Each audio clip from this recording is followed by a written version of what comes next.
What's going on, my boxing brothers and sisters? Another edition of Major Key Monday, man. We're gonna do the recap for the month of November. So basically, we're gonna talk about everything that's been going on, and from the beginning of the month, starting off at the beginning. So we'll bring it from the top, and we'll move through each fight You still there, right, Tommy? as the month. Excuse All me. right. Hey, you want to put yourself on mute, man? I can hear you. Okay. Yeah, man. So we'll be progressing as the month continued. What we had going on, a lot of crazy things going on, a lot of different events, and the landscape of boxing has just pretty much changed overall from what we thought was going to happen to what we see has happened already. So yeah, man. Welcome Troy Graham to the building. What's going on, Troy? All's well, man. All's well. Look, I want to make sure you can hear Tommy. Go ahead and say something, Tommy. Go ahead, Tommy Brooks. How's everybody doing tonight? What's going on, brother? How you doing, man? I'm holding in there, champ. All right, man. That's what's up, man. That's what's up. We definitely want your insight as to what is going on. Were you able to catch any of the fights this November? Troy sent me over to Lopez and Kambosos. Okay. Kambosos, brother. Yeah. All right. Were you able to catch that Canelo fight or no? No, I didn't see that. Okay. All right. So basically, he became undisputed at the beginning of the month. Undisputed in the 4-belt era. He cleaned out the division in 11 months. He took 4 fights, all 3 champions, and because one of the belts were available for the first champion that he fought, so that fight had 2 belts on the line, and then there was a vacant belt. So that first fight was for 2 belts.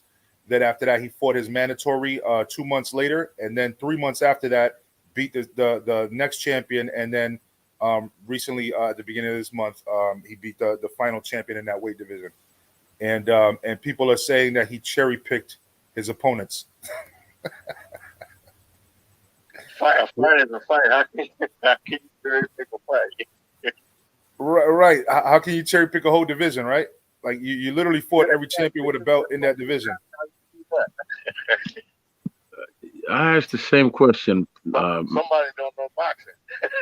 You know what? The Major Key and Tommy, there's a whole lot of somebodies out here who know nothing about the sport, but they talk about it every single day.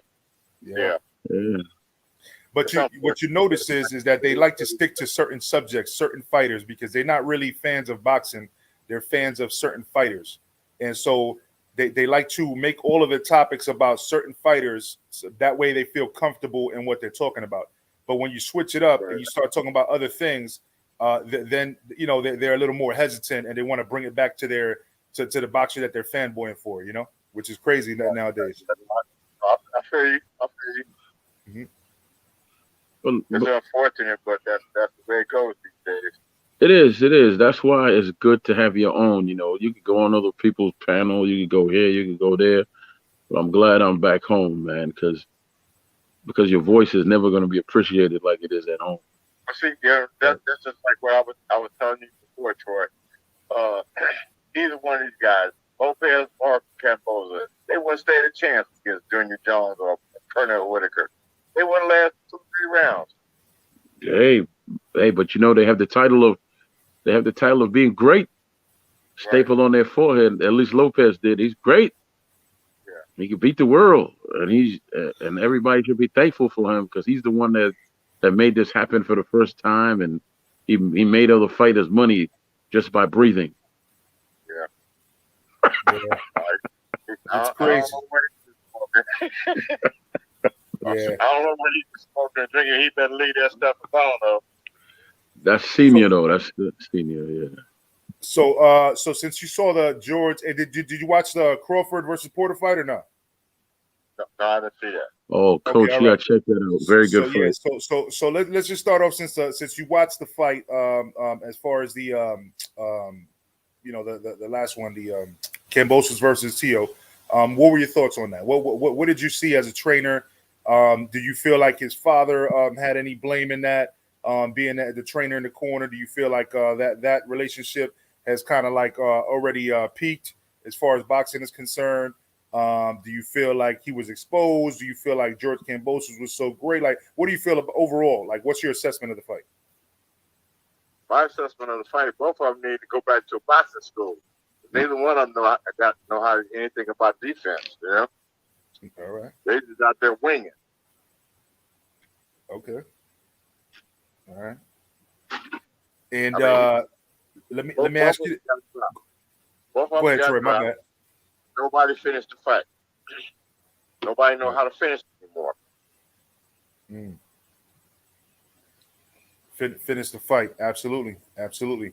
Shout out to the chat. Sergeant LT Dimitar. We see you. You get a guy in trouble, you're supposed to finish the fight. Yeah. Yeah. Now, a lot of people feel like Tio was gassed because he came out pretty much just swinging, like, just swinging for the fences.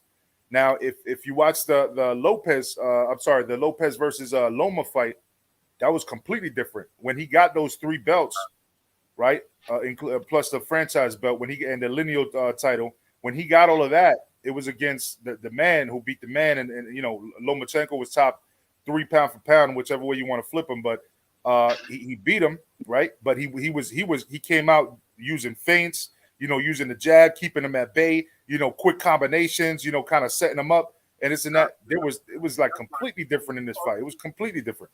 Yeah, that's what a champion's supposed to do. But in this fight that I saw, with Cambosis, that was like swinging for the fence. Right. Yeah, because Kambosos, all he had to do was pretty much just react to what to all of the flaws that Tio brought, right? That's what I saw. Exactly. That's what I'm saying. They wouldn't last 2-3 rounds with Junior Jones or Pernell Whitaker. Yeah. They either one of those guys, they come out of there. Yeah. They would have finished, especially after dropping them, right? Exactly. Katie Barnett door is over with, Yeah.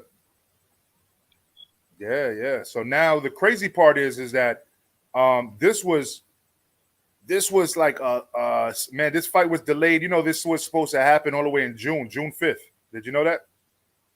No, I didn't. It was supposed to happen June 5th, and then Mayweather decided to go June 6th to fight Logan Paul, right? So then they moved it to June 19th, right? To Juneteenth. Then apparently he got COVID, right? Then they were supposed to do it again in I think October, and then Triller just like couldn't make it happen. They wanted to delay it. They wanted to do it like on a Tuesday night, right? And then a Monday night, and then finally they just they sued or got out of the contract with Triller, and then made the fight go to purse bid, and then the Zone was the second highest bidder before Triller, so they got the fight. So basically, this fight has been stalled 4 times or 3 times since June 5th. Yeah, that stuff with Mayweather on the 6th, that shouldn't have had any bearing with them fighting on the 5th. Exactly.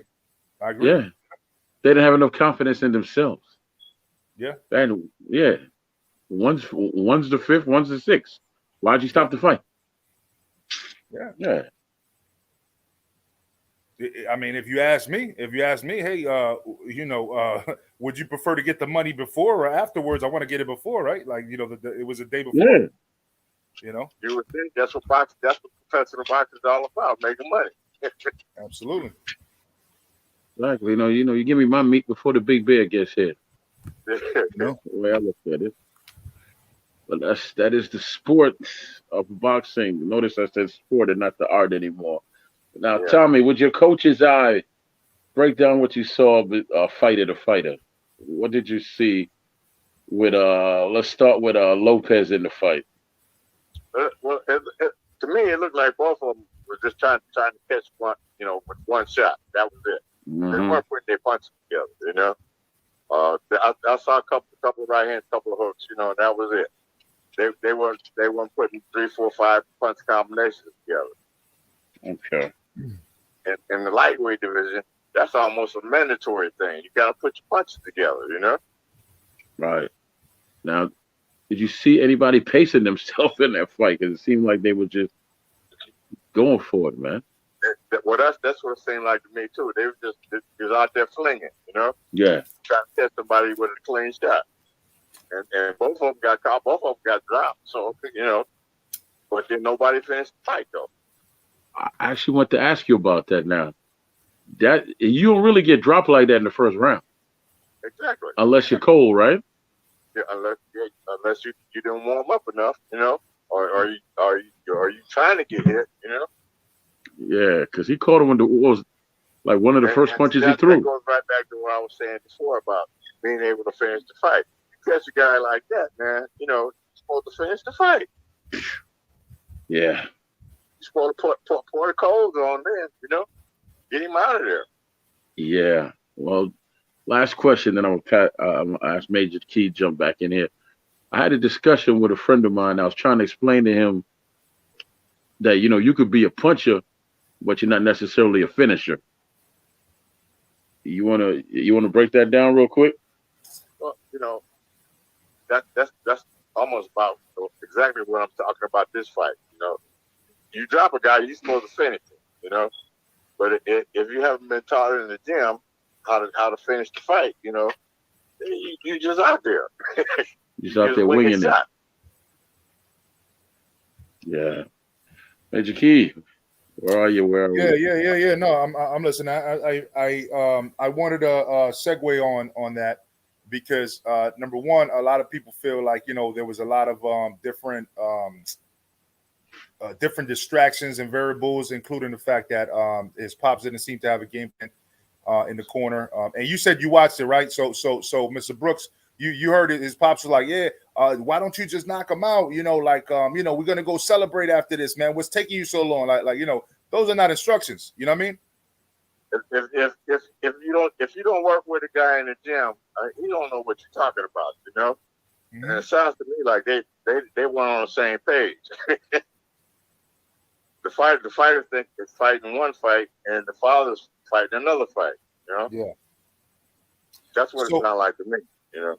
So with that being said, so now this kind of threw a monkey wrench in the whole system, because now the thing was that he wanted to move up to fight Josh Taylor, who is also undisputed at 140, and Josh Taylor is like now there's like really no incentive for him to do that, because he actually wants to move up and fight Terence Crawford, who we're going to be speaking about in just a minute, because he won his fight against Sean Porter and knocked him out, first person to knock out Sean Porter. And he's still undefeated now. So Josh Taylor's goal was to move up to fight Terence Crawford. However, he was staying there just in case. You know, now it's like, okay, so now the 135 division, everything stalls there because now Devin Haney is still in question, you know, because he has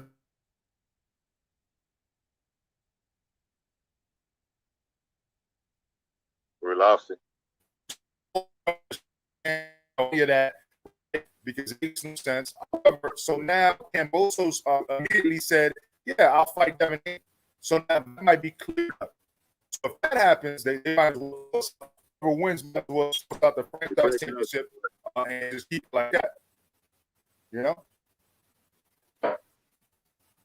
So I guess my question is, what do you think about that situation? What would you advise to fight if you were Cambosis or Devin Haney? Because Devin Haney still has a tough fight too with Jojo Diaz. You know, Jojo Diaz is not an easy fighter neither.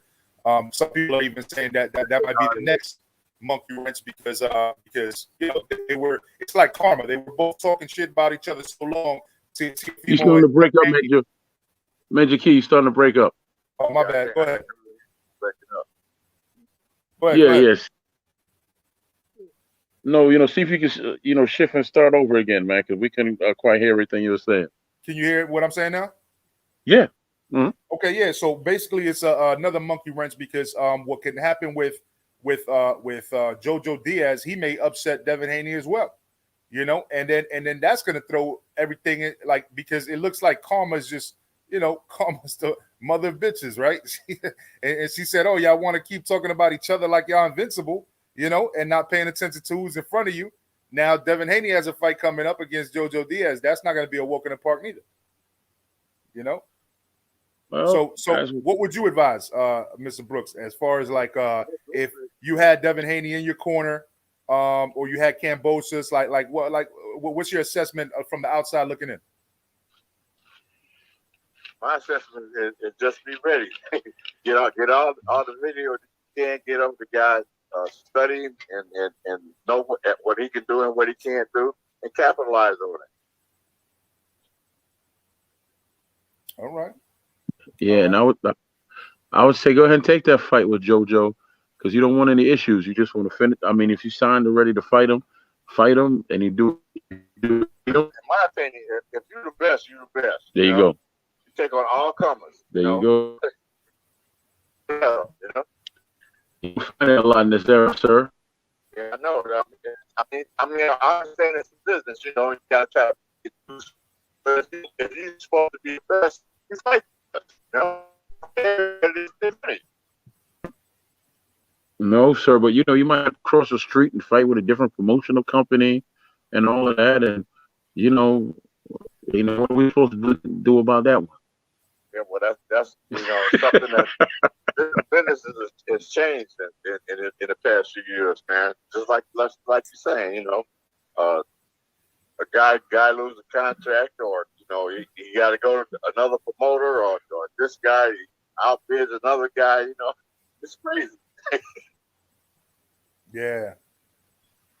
Yeah, man. I mean, look. What I'm seeing nowadays.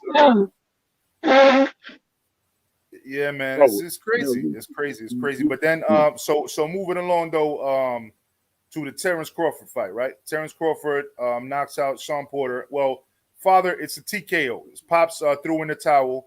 Most people were upset with it because they felt like Sean Porter has shown grit before and probably would have maintained for the end of the fight. He got knocked out in the 10th round.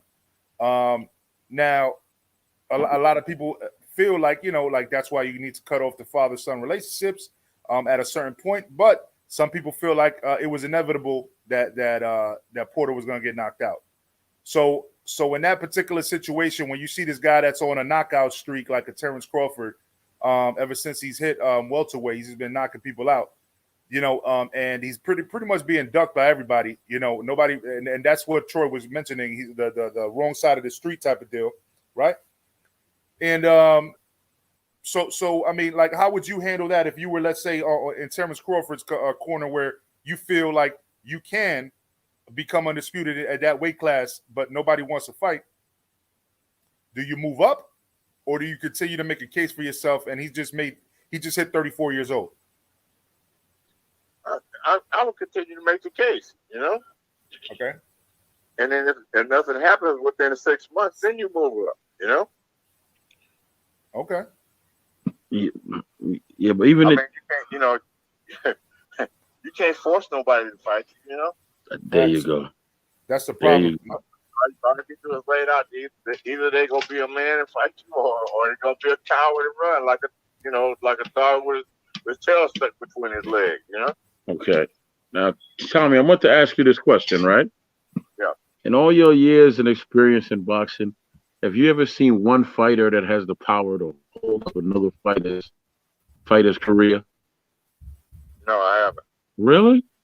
No, I because haven't. Oh, well, welcome to 2021, where Canelo could hold up other people's career while he's just making his own.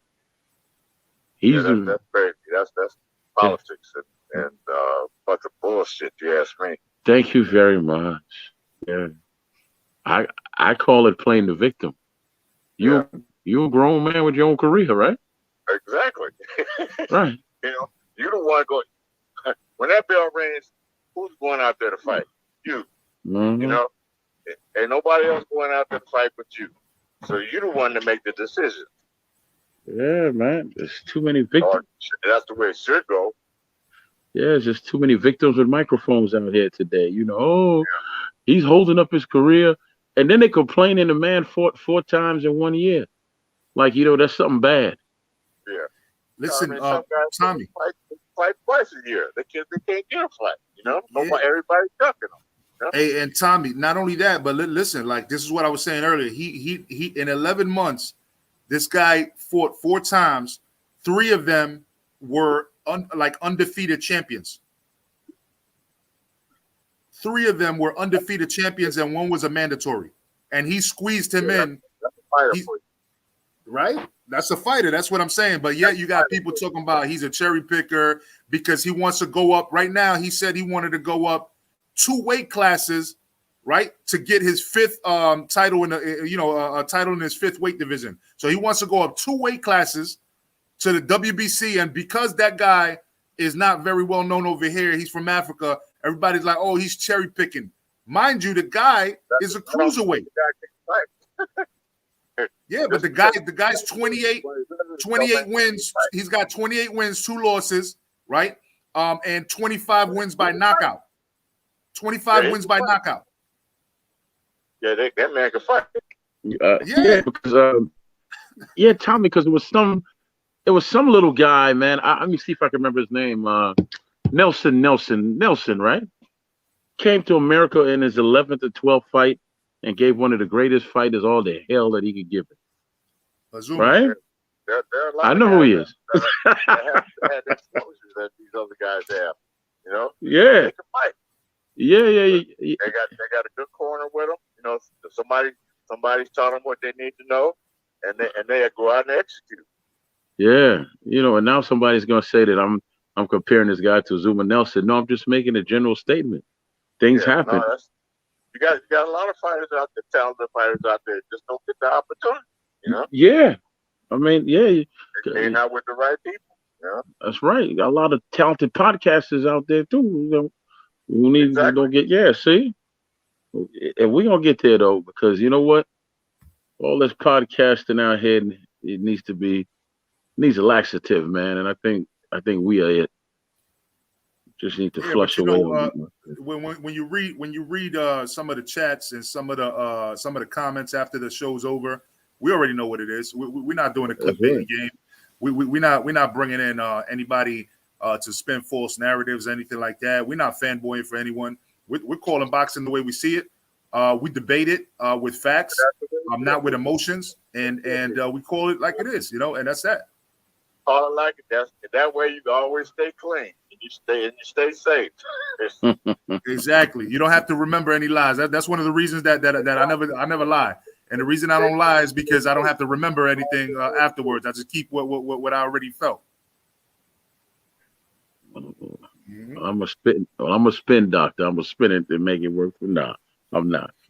I'm just gonna have some fun, man. I like these conversations because no need for a chaser. There's really no need for no chaser. But okay, the final thing I want to say on Canelo. Man. Yeah, ain't no getting around that. yeah, Tommy. You know, just the final thing I want to say on Canelo. Listen to this backward knowledge, right? So you know he goes up from 168 to cruiserweight, which is 200 pounds, right? Mm-hmm. And he's challenging to fight the champion up there who could knock you out with either hand, by the way, right? Right. People are saying, oh, that's cherry picking. But if he comes back down and he fights Charlo and Andretti, who fights at 160, those are the real dangerous fights, even though he's going to outweigh them. Right. So he's starting to get his teeth kicked out messing with them, you know? Yeah, you see the knowledge in that? Because they can fight. Exactly. You know, he gets outweighed by damn near 40 pounds. It's cherry picking. He comes back down, and he's going to be bigger than them by about 10, 15 pounds, right? Mm-hmm. And it's a fair fight.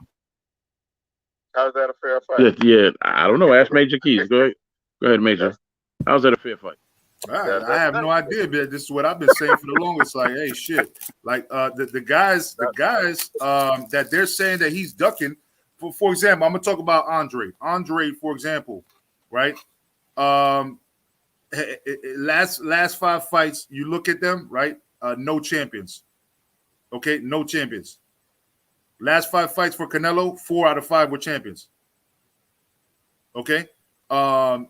He just cleaned up a whole weight division. This guy's been in the same weight division, right? And hasn't even fought the other people. And people keep saying, oh, they're ducking him and this and that. But there's evidence that he's actually declined offers. So it's just crazy the way that people don't know boxing nowadays, and they continue to listen to other people that are fanboying, and then they have the nerve to actually come into your chat and your live and say, "Hey, you don't know about boxing." It's crazy. Yeah, that's unfortunate. Mm-hmm. Well, that's why we have.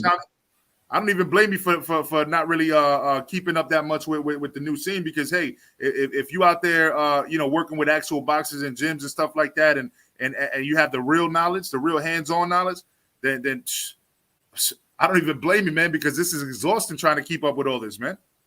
Yeah, it is. And that's just the reason why I don't watch it. It's unfortunate, but you waste your time, because a lot of these guys, they claim they can fight, but they can't fight. They can't even spell fight.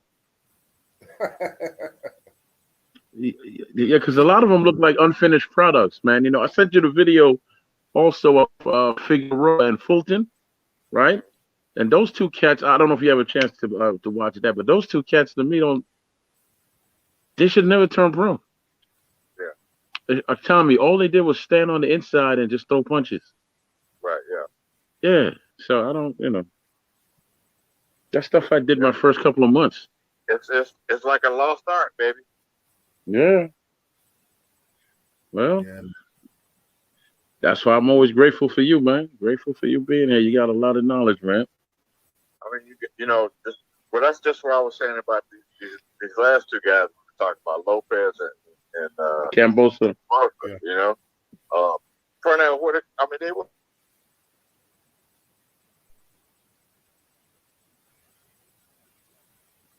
Yeah. Can't hear you. Can you hear him? I can't hear him. No, what did he say? Yeah, he said they wouldn't last 3 rounds with Pernell Whitaker. Coach, you still there? Yeah, I'm here, man. Okay. Yes, he's probably right. You know what I'm saying? Like, because the thing is that number one, they both a little green, and they hyped it up like as if it were like Crawford versus Spence fight. You know what I mean? and meanwhile, mind you, Cambosos was literally just a mandatory. He wasn't even supposed to be that great. They were talking about this dude's father, Teofimo Lopez. His father was saying, bet the house on it, he's gonna knock him out between rounds 1 and 3. He said, bet the house on it, between rounds 1 and 3, he's getting knocked out. Well, I still got my house. Yeah, they should have took him to the bank then. For real. You owe me a house, you bastard. Yeah. That's unfortunate, that a father's in the corner like that, calling shots, putting all that heat on the kid like that, Thank you for saying that, because that. You start to break up, Major. Huh? No. You clear now, but you were starting to break up. You're clear now. Go ahead. Oh, my bad. Ever since I moved into this new house, I don't know what's going on with this, but yeah. So Teofimo, right, and Devin Haney, both pops. Okay, we can see that they're passionate, but they're doing it the wrong way. And I've been saying this since day one. They're doing it the wrong way. They're the ones on YouTube all the time, and they get involved with all this rhetoric and all these arguments, and going back and forth with people, on a very petty level, on a very low level, like not. You don't see any prestige out of that, right? And they're not going to throw out one punch. They're not exactly. So, but then the kids get the hate. Then you get the kids get the hate, because everybody's listening to the fathers, and they're like, oh well, shit. Now I don't like that dude, man, because his father talks too much. Like the kids are getting the hate, and they're the ones that going in the ring and boxing. So it's sad. Yeah, they got to carry that weight. See, that's the problem with fathers being in the corner. The fathers try to take all the credit from the kids. The kid is the one out there putting in the work. Father is not going to get hit not one time. What? Well, you know what? I'm glad you brought that up, because I don't know if you work with him or not, but I know you worked against him. Felix Trinidad, right? Right. Yeah. is there any better father and son combination than him and his father? Because the truth, I really couldn't say. Yeah, because the truth is, I don't even know his daddy's name. Was he senior? Don't start me lying. See? I don't know. That's what I'm saying. Now, even though Tito still had some flaws, because every time he fought a boxer, whether it be Winky or who else he fought, he just got embarrassed, right?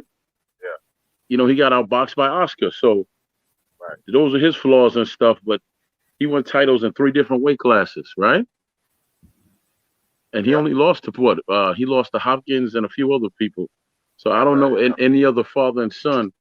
But see, you talk about somebody who can fight now with Hopkins. Hopkins can fight. No. I'm talking about Tito Trinidad. Well, that's what I'm saying. He ain't been there with Hopkins. Hopkins can fight. Yeah. Yeah, no, and he moved up in weight class for that one. Like he only lost against Hopkins, then Winky Wright, and then years later he took a match against Roy Jones. Right, you're right. That was years later. Yeah, and those are the only 3 losses. He was undefeated at welter. All 3 of those guys can fight. Yeah, exactly. Yeah, but when you talk about father and sons, I think after a while. Also, you could put Sean Porter's father in there. I think it comes down to just the man and the fighter after a while. Because Sean Porter's a 2-time world champion. You can never take that away from him, right? Right. And then now these two, especially Teofimo, his father oversteps. He's just he oversteps too much, man. And he says outlandish stuff. And then the other father, Haney, I don't think he oversteps. I think he oversaturated himself. Comes on too much. Yeah. And that devalues your brand. Look, my main thing is fathers have to understand who the fighter is. The fighter is the one that's gonna go out there and get hit. Mm-hmm. The fighter is the one that gets the paycheck. Mm-hmm. So just leave it. I mean, do what you can. Just leave it alone from there. Yeah. And say what you will. If you really don't know boxing, find somebody that knows boxing. Like Tommy Brooks. Absolutely. Like Tommy Brooks. Yeah, man. Guys, I tell them like it is. Yeah. Say what you will about Leonard Ellaby, but Leonard Ellaby, the reason he's successful at what he does is because he doesn't engage, with the YouTube community on negative rhetoric here and there. You know what I'm saying? Going, middle of the night, arguing with people. No. He keeps it at the prestigious level. You'd be lucky to get an interview with him, and if he gives you the interview, he's telling you the narrative he wants you to record, and that's that. That's because that's his job. His job is not to sit there and argue with people about how great his fighter is. He wants you to buy the fight and see how great his fighter is, and that's that. You know what I mean? So say what you want about Leonard Ellaby and some of these other managers and promoters, but at the end of the day, they're not in the streets, because they're not in the streets talking about, oh, I'm my own boss, this and this and this and that. Everybody knows that they're, you know what I'm saying? Like you don't need to keep on telling people that. That sounds like you lying because you keep saying it. Exact. Thank you. You do your job in the gym, man. Thank you. In the pudding. If a fighter goes out and follows instructions and do what you worked on in the gym, I mean, what else you got to say? You got nothing to say. No, you ain't got nothing to prove. Especially if the fighter's good. Yeah. You taught him what he's supposed to know, and he goes out and executes and does what he's supposed to do. 9 times out of 10, he's going to come out the winner. Yeah, you go. And if you got somebody with some talent, he's going to come out with a knockout. That's even better. True, man. So you don't even have to say anything, Put the towel over your shoulder and head on back to the corner, to the dressing room. Absolutely. Well, at this point, just because we're going to cover the whole month of November, Mr. Brooks, you can stay in as long as you want, but I'm going to drop the link in the chat, and anybody want to join, ask you a question or talk about the fights for November, feel free to. The link is in the chat. But yeah, man, it was a hectic month, great fights, and we're looking forward to another great month of boxing We got a couple of things going on that are significant in these same weight divisions. Like I said, with the Devin Haney, the Devin Haney and Jojo Diaz and Lomachenko fighting Richard Comey. We have Triple G versus Murata. I forgot what day that's. I think that's at the end of the month. So quite a few fights going on, and they all have some kind of significance. You guys gonna force me to watch these fights. Hey, that's the plan. That's the plan. That's the plan. That's the plan. But yeah, I'm looking forward to it as a boxing fan. I don't know what's gonna happen for the rest of the year, but all I know is setting up for a great 2022. And the fact of the matter is like, for example, this weekend with all the different promotional companies, we actually have fights on Friday, Saturday, and Sunday. I'll be watching Friday, Saturday, and Sunday again, champ. So I know what I'm talking about. And don't waste all your money though, because some of these are on different applications. They starting to do the little thing, charge you $4.99 here, $5.99 there, $20 here, But Guido Pion, salute. Welcome to the chat. What's up, guys? How y'all doing? What's up, Troy? What up, Glenn? Bless, How you doing, bless Mr. Tommy? Guido. Salute to Mr. Tommy, man. Yeah. I wanted to ask Tommy a question. Go ahead. What are the things you think Teofimo has to improve in his next fight? Primarily, all he got to do is be in shape. He got talent.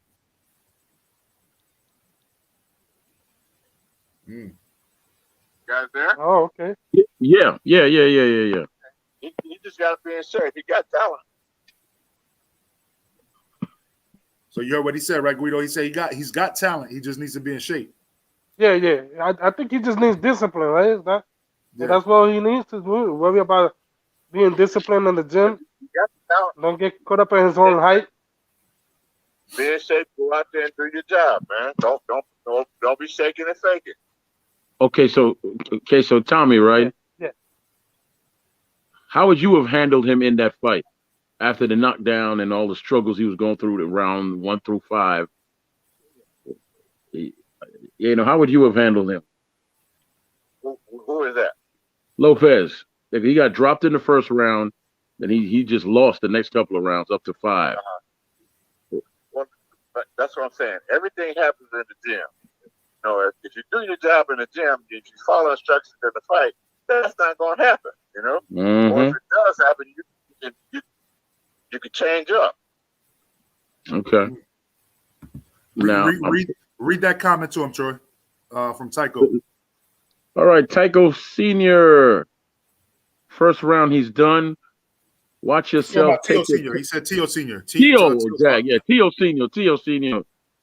He's done. Watch yourself. Take your time, bruh. Something about bruh. Right hand is working. Finish him already. What the F is going on here? All right, just relax. That was the advice from his father, who's his coach. Well, that's 3 different things he said. That's 3 different things. First he said get rid of it. Then he said take your time. Then he said something else, and then he said take your time again. So which one is it? that's why you gotta be on the same page with the fighter in the gym. So when you get into the fight, it's nothing new. If you're coming up with some brand new stuff in the actual fight, the fighter gonna look at you like he don't even know what the hell you're talking about. Yeah. That's why Tommy, one of the fighter. One of the things that you said, and Guido, I seen that you were going to jump in after this question, rather this comment. You said before on the show, you said your advice is very simple.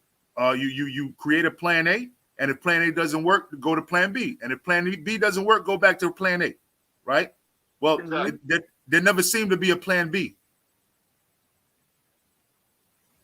So you see what I'm saying? So there was no adjustment. There never seemed to be a plan B. Yeah, you got to put that on the trainer. That's his fault.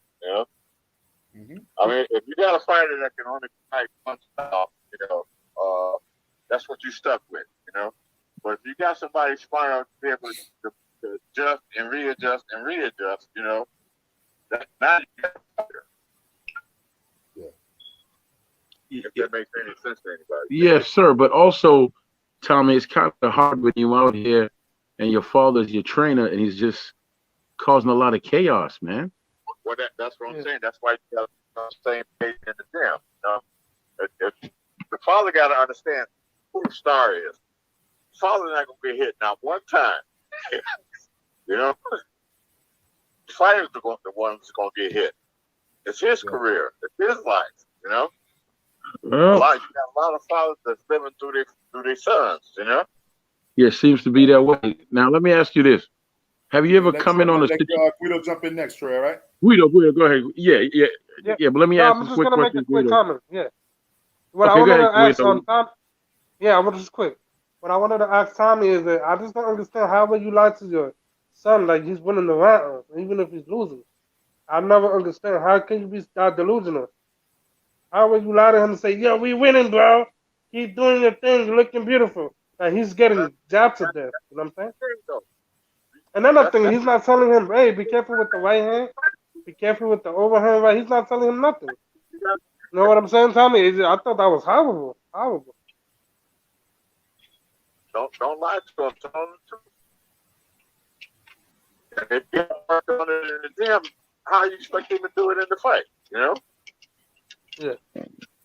But if you look at bouncing around to the other fight, Terence Crawford versus Porter, right? He looked in the side. Somebody had told him, "Hey, you may be losing on the scorecard." He's like, so he looks at them and he's like, "He's up, and then he like shakes his head and he puts like this face like, "How?" He's like, "Okay, he's up though. He's up. Okay." Then he knocks him out that same round. Okay. So Terence Crawford was basically fighting with this guy for 9 rounds. Somebody tells him that the other guy's up on the scorecards, that he may be losing. He says, "Okay," and he goes and knocks the guy out because he thought he was up.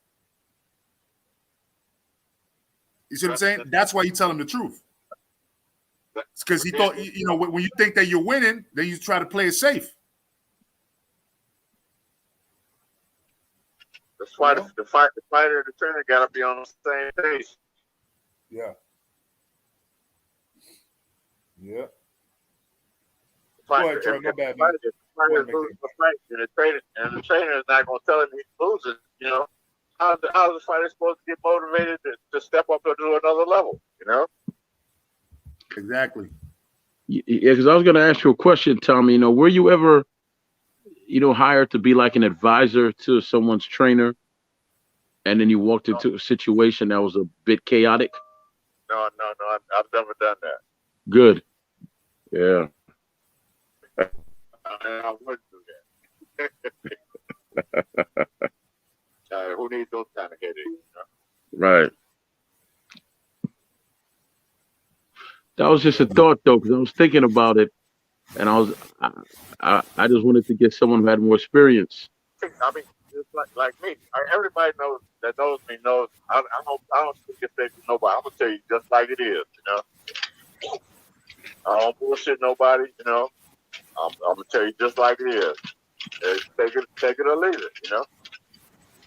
Yeah, and I'm pretty sure you had some. I got to get up and look in the mirror every morning, man.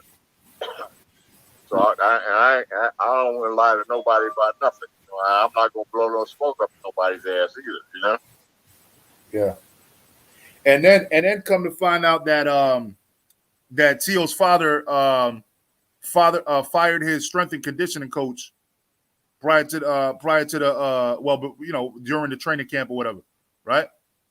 And then now we all see he looked gassed and all of that, and they felt like they didn't need him, right? All these little things, all these little bad decisions, man, all these little bad decisions. And this is what summed up this upset. This is probably the upset of the year, to be honest with you, Tommy Brooks, because with Usyk beating Joshua, people knew that Usyk could scrap. He was already undisputed at cruiserweight, so people knew that he could fight. There were a couple of other fights, like the Fury Wilder. We all knew that Fury had beaten him before, and that Fury could beat him again. So really, there weren't too many upsets. There were a lot of great fights, but not too many upsets. This is probably the upset of the year because he hasn't fought. he's been riding this this wave since he beat Lomachenko last year. You know? Yeah. We've been talking crazy for a whole year, Tommy. Yeah. Crazy. I mean, well, you got, like I said before, you got to put up and shut up. You know.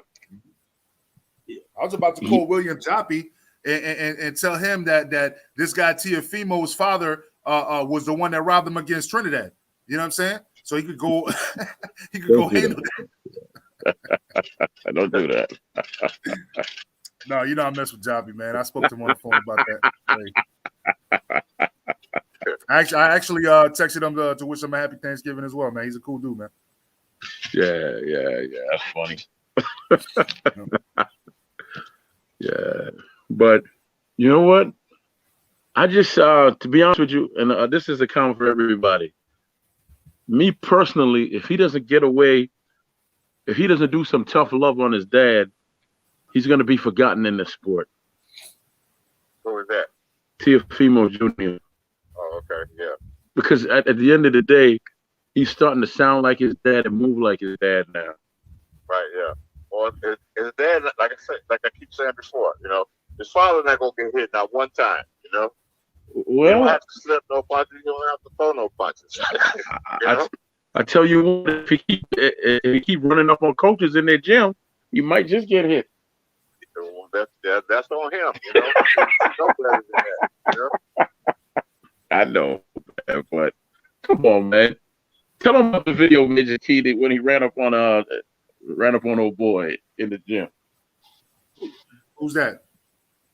Teofimo Senior when he ran up on Kambosos' coach. Oh yeah, and then his father elbowed his dad or so, whatever the hell happened there. And then his dad's like, "Oh, you see that? You see that?" But however, he was the one running over to their side of the gym, talking all crazy. And then then he got hurt or hit, and he's start complaining. "Oh, you guys see that? What he did to me? Yo, you guys see that? Like, come on, man. Like, you know, yeah, don't be rough." That's a narcissist right there. That's what you call a narcissist person, like that. Yeah, that was crazy, man. That was crazy. Go ahead, Guido. Go ahead, man. It's all good, but I'm listening. I like this conversation. No doubt. Yeah. Just so you know, Guido. Just so you know, Mr. Brooks, Guido's part of this whole Major Key family, man. He's been a day one supporter, man. So that's why we always have him on the panel. All right. Fantastic, champ. I'll give you a perfect example, Tommy, you know, of what happened in the gym, right? Picture this, right? You know, you in the gym with Junior, Tyson, Holyfield, or whoever else, and Junior just talking. He talking, and then he run up on Tyson, and then he jump behind Holyfield, talking about hold me back. That's exactly. I've seen that happen before. Yeah, I've actually seen that happen. I used to play that game with too many people. It don't always work out for you. Exactly. Yeah. So yeah, talking about hold me back, okay?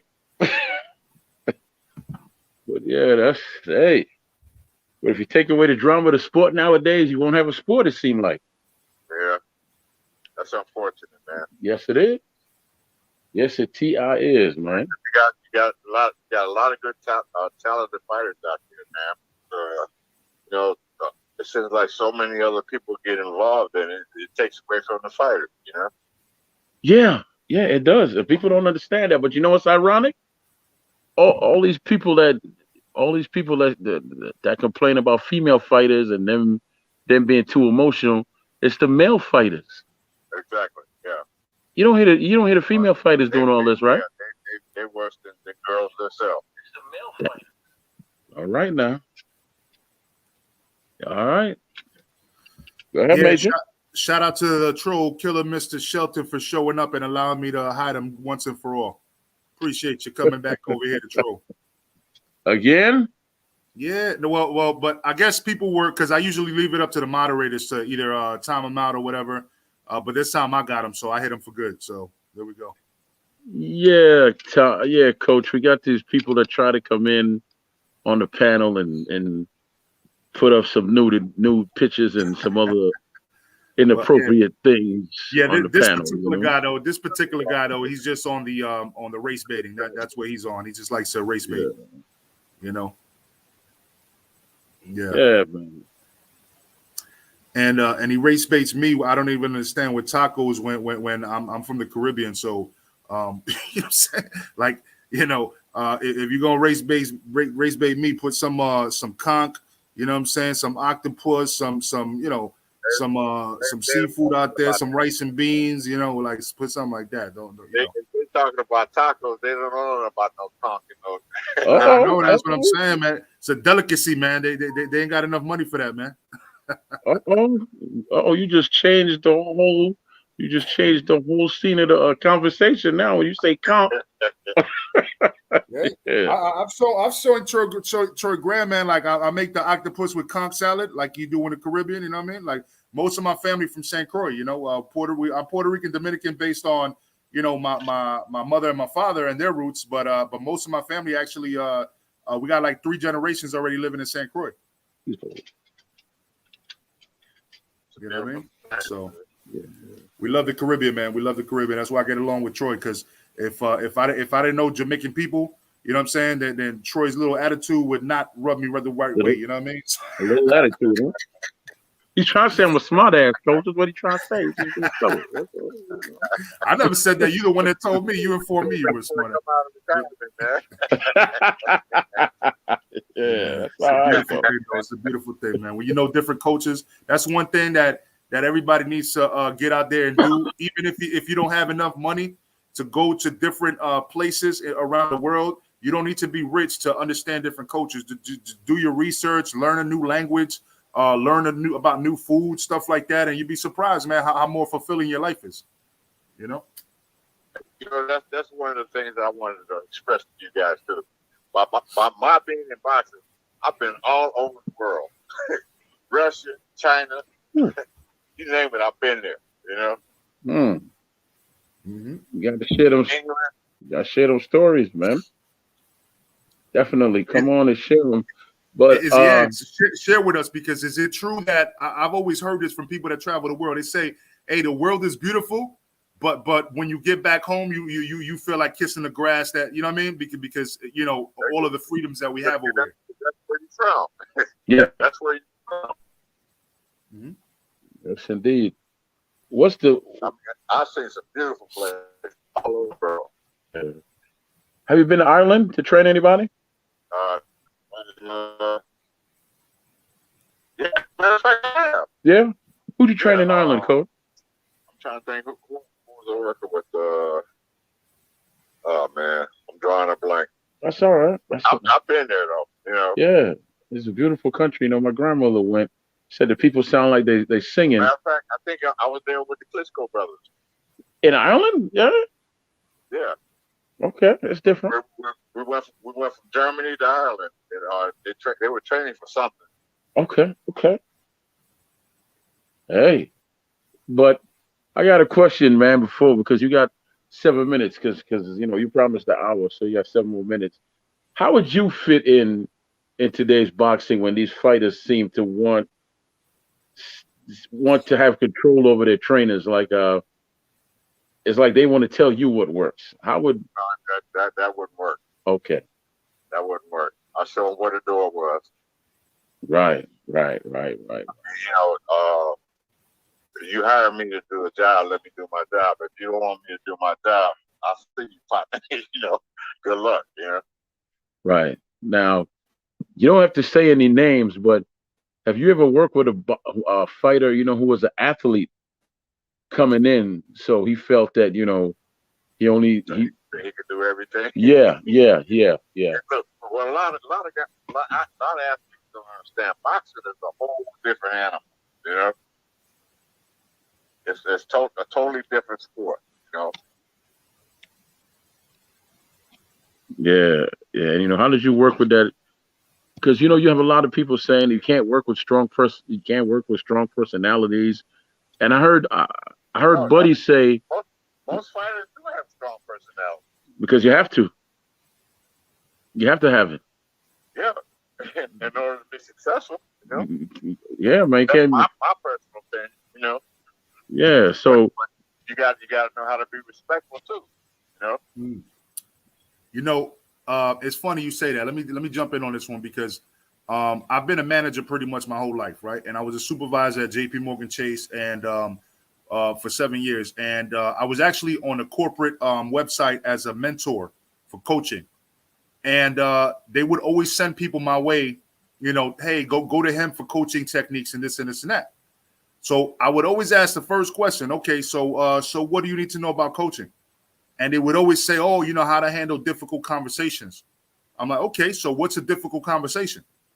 Oh, those type of people that, that they don't really want to hear the feedback. I'm like, okay, so it's difficult because they don't want to hear the feedback or because you take it as a difficult conversation, right?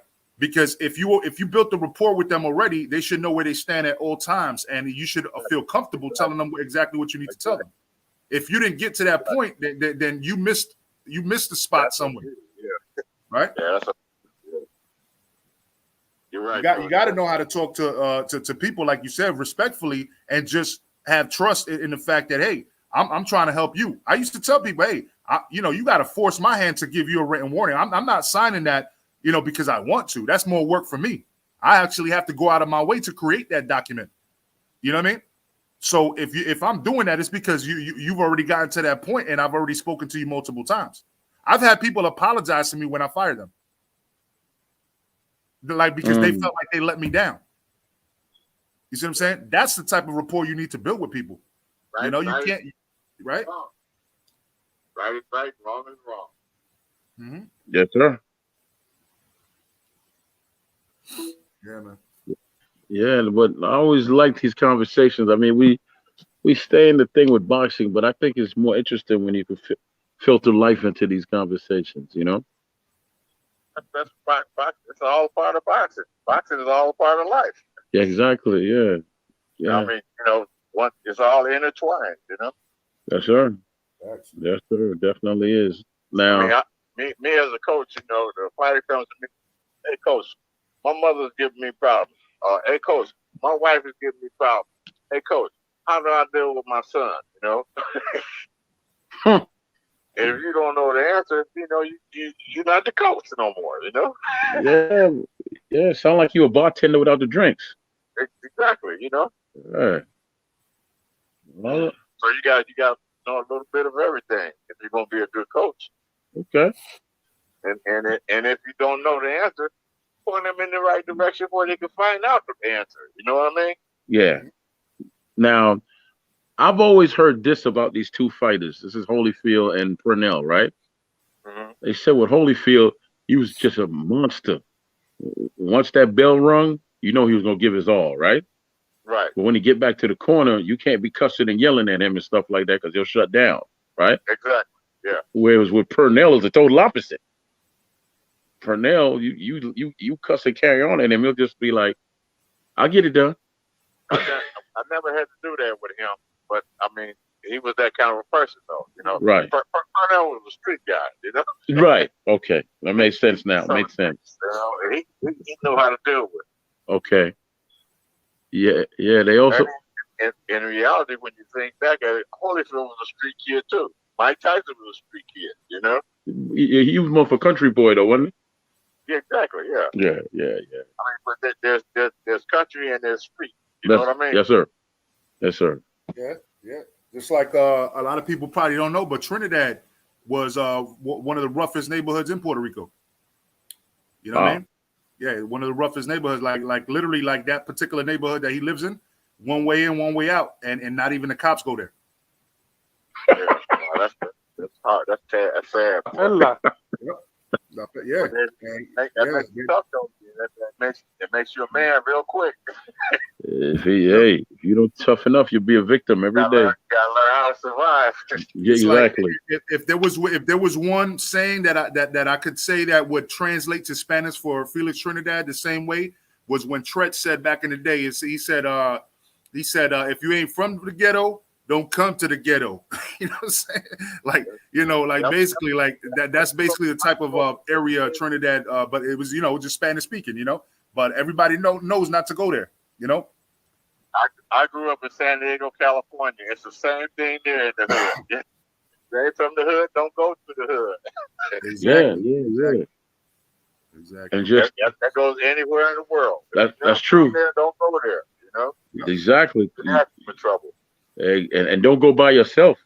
Oh, Exactly. You got to have an ambassador. You got to have an ambassador. You won't, because you can't come into nobody's house by yourself. You're not invited, right? Exactly. You get killed. Yeah, you get killed, man. Kind of like some of the people that have disappeared in Puerto Rico is from that, like, is because they went to that neighborhood uninvited and thought it was funny. Like, oh, I heard about this on YouTube or something like that. Go to that neighborhood, and it's like the same thing like you said everywhere else in the world, man. Like, you don't go to certain areas in Chicago, New York, California, Mexico, wherever. Like, you don't go to certain neighborhoods if you don't know people. That's right. That's right. And if you're gonna go there, you better go with somebody that knows where they're going. Exactly. Yeah, somebody that's respected, that's from there, know where they're going. Like in Baltimore, you don't go to Park Heights at night if you don't know nobody that's from Park Heights. Yeah. Stay the hell away from there. Yeah, you end up an accident, Yeah, you end up something. You end up something. So. But look, man, it's up to you. It's been an hour now, so if you want to stay on, you good? Okay, no, I'm out. You got. All right, we got to say something before you go out. Just tell the people where to find you, and tell the people what's going on with you real quick, and then thank you, man, as always. Right? It's my pleasure. It's my pleasure to talk with you guys. Hey, look, I'm looking for some new champions. If somebody hit me up, let me know who wants to be a champion. That's right. Hey, Troy's been promoting for you. I'm not gonna lie. Troy's been promoting for you, man. Like, he keeps telling people, hey, if you want a new trainer, I got one for you. That's my man. Yeah, he's my man. He's been telling me. He's been looking. Yep. I appreciate it too. Hey, there's no problem, man. I know great when I see great. That's the way I look at it, I know great when I see great. So yeah, definitely keep looking. Say great, but I've been successful at what I do. Well, I tell you what, man, you're more consistent than anyone else alive. Right. Yeah. You got a recipe. You got a recipe for sure. If you got 25 champions, you know what I mean, like under your belt, so you got a recipe for sure. Yeah, man, you have more flavor than KFC. So that sounds like great to me. Bless up yourself. All right. Well, you have a good night, brother. Thanks a lot, Tommy. Appreciate you, brother. Hey, it was great talking to you, Tommy. Take care. Good night, guys. All right, Tommy. Good night. All right, Guido, Troy. I'm gonna continue this for like another 30 minutes, man. But I'm dropping the link again. So we can open it up. Some people don't really want to open up when you have a legend on here like Mr. Tommy Brooks. I get it. You know what I'm saying? They would prefer to have dialogue versus saying something that they feel like yeah. You know what I mean? So it's all good. All opinions are welcome. No, nobody needs to hesitate. You know what I mean? With that being said, Guido, which topic do you want to talk about as far as November's concerned? And then let's talk about also the upcoming fights and what the significance is for the rest of for 2022. Oh, you mean like is it David Hayman versus Jojo Diaz this Saturday? Well, we got that one. We got the Triple G versus Murata, right? We got the I gotta look it up because I don't know the date for sure. Yeah. I think Triple G Murata is at the end of the month. I believe Haney versus Jojo. Lomachenko is fighting right next month. Huh? Lomachenko yeah, Lomachenko, Comey, yeah, all of that. That's what I'm saying, yeah. Yeah, but what date is that? Lomachenko. I mean, I could check. But, I mean, it doesn't matter. They're fighting though. Like, you know what I mean? Like, so what you think about the fights? Well, let me say this, right? I want to thank Cambosis, man, because he opened up a lot of doors now. Teofimo's gonna move up. He can't stay there. He's too big. I think David Haney, after he finishes this fight, he might take a shot at him, but he's gonna move up as well. After that, it's just gonna be a bunch of 135 pounders going to work, chasing after one man, and that's because of George Kambosis. So we got to thank him for that. He just made the 135-pound weight division very interesting, very interesting. Now, if I'm Tank's people, I'm trying to get a fight with him. That's what I'm trying to do. Yeah. Yeah, what do y'all Yo, think about that? Well, first and foremost, let me address this dude I just hit on the channel. He's not live in my head, brother. I don't talk about him. You do. See what I'm saying? So he's live in your head. You know what I'm saying? I already gave him a platform. I know you're a troll trying to start some shit, like always. You know what I mean? Like, because I made that video with him about 8 months ago. We never crossed paths again. You see, but little fools like you like to come out trying to start some shit because probably you just crossed his channel for the first time. That's on you. You know what I mean? That's on you, bro. Like do what you do, but don't come over to my channel. I appreciate the view though. Make sure you hit the like or dislike. They both help the algorithm on the way out. Appreciate you, bro. What's going on, Shadow? Yo, what's good, bro? How y'all doing? Oh, Man, shit. you was Santa right, goes in the Hey, motherfucking building. What up, Santa? What happened on your show the other day, man? Yeah. Oh yeah. So I was on my live. Guido was there. You was there for a little bit, and somebody brought up that dude Southpaw, and I said, hey man, look, I if that was him, there was some guy in the chat. I guess he subscribed to his channel or something, and I just said, hey, look, I want to point out something. Like, I was at the Boo Boo Andre weigh-in on the zone in the chat, and I saw the dude putting a whole bunch of, hey, y'all need to, y'all can come cut my lawn and y'all need green cards and stuff. So I put in the chat, hey, no disrespect. I want to talk on some boxing shit. You always talking about Canelo with Rocky Fielding and Yildirim, but Boo Boo, his whole resume is filled with people like that. And so he responded with, hey, fuck you, cut my grass and shit. So we was on my lawn, live, and I said, yo, I didn't the one time I did see him, he went on my boy Major Key's channel and he started spazzing out on him, being all disrespectful. There goes a dude right there, Dreamweaver. There he goes. Come to Chicago and pull up. This Somebody's dude's been calling doing you this out, shit bro. this dude all Oh, fucking wow. yeah, no, don't worry about it. That's that dude all day. All day he's been doing that. Motherfucker, look, I'm renting space so much in that motherfucker's head right there. This dude followed me from Lady Chan over to H Money, now over to Major Key. Yo. And I hold on, Well, no, I just want to, no, un aplauso. Shout out to Southpaw and all of his minions, bro, for giving us views, bro. We appreciate y'all motherfuckers, man. Yeah, thank you so much. As a matter of fact, that Southpaw video that I did with back like 8 months ago, that shit got more views than my David Benavidez interview. So shout out to y'all, man. Shout out to y'all. That's what I brought up too. I said on my live, I said, bro, he went on my boy's channel straight up disrespecting and shit. So I said, I don't fuck with that. Like, you know what I mean? So, but then somebody was in my chat and said, oh, that's not really him. So I said, okay, well, if it's not him, I said, I know the guy that pulled up on my boy's channel. That was him because I saw his face. But anyway, I said, hey, look, whoever it is, I don't rock with that, bro. I don't do that shit, bro. And so ever since I said that yesterday, these motherfuckers, all his little minions, or if that's him, they've been all over the place. Everywhere I go, Shadow's a bitch. Shadow got no hands. Shadow come to Chicago, bro. I'm just renting space in your head, bro. Thank you, bro. I appreciate the promotion. And then he said on H Money's channel, and he said all of Southpaw's subscribers is gonna take out Shadow Ghost 81's channel. Look, I appreciate the promotion, like my man Major Key said, because all you're gonna do is give me views. That's all you're gonna do. Yeah, I forgot to put the banner, so I just put it up right now. Make sure all of y'all also send in a donation to the Cash App, $ Major Key Boxing. We appreciate all of you Southpaw people. Please donate to the channel. Help us out so we could go at Southpaw once more. If you guys donate at least $100 tonight, I'll go ahead and I'll jump on Southpaw's panel tomorrow. Yeah, man, it's just it's funny as shit, bro. He has a lot of shows that coming over this channel, huh?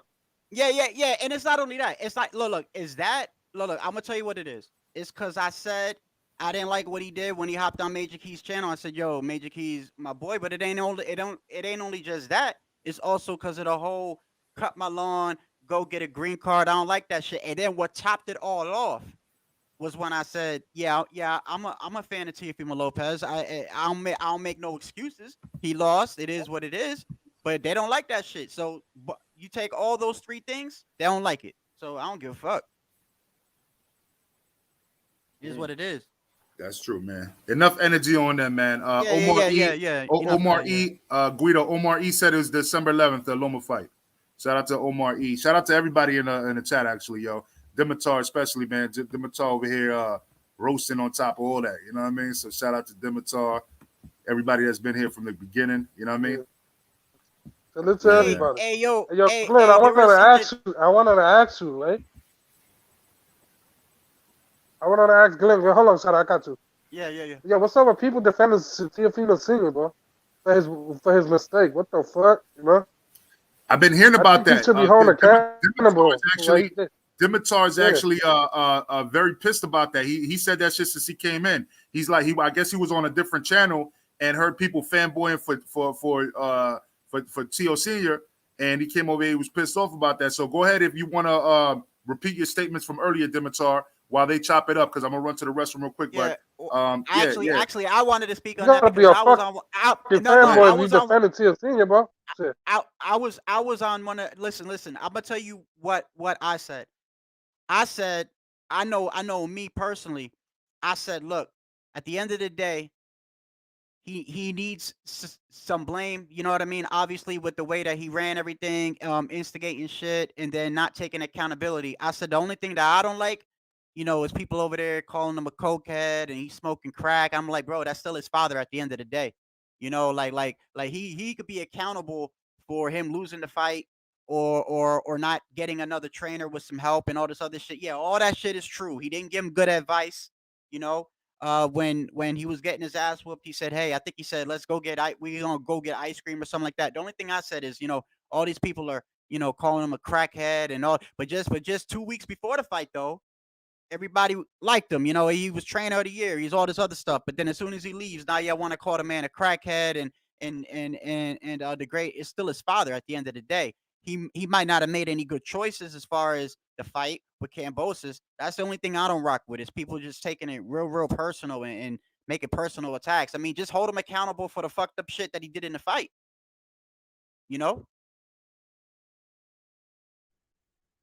Exactly, man. Shit. If we defending I him, agree. bro, damn, that means you're not keeping it real. That means you're not keeping it real. You're not being honest about the situation. You know what I'm saying?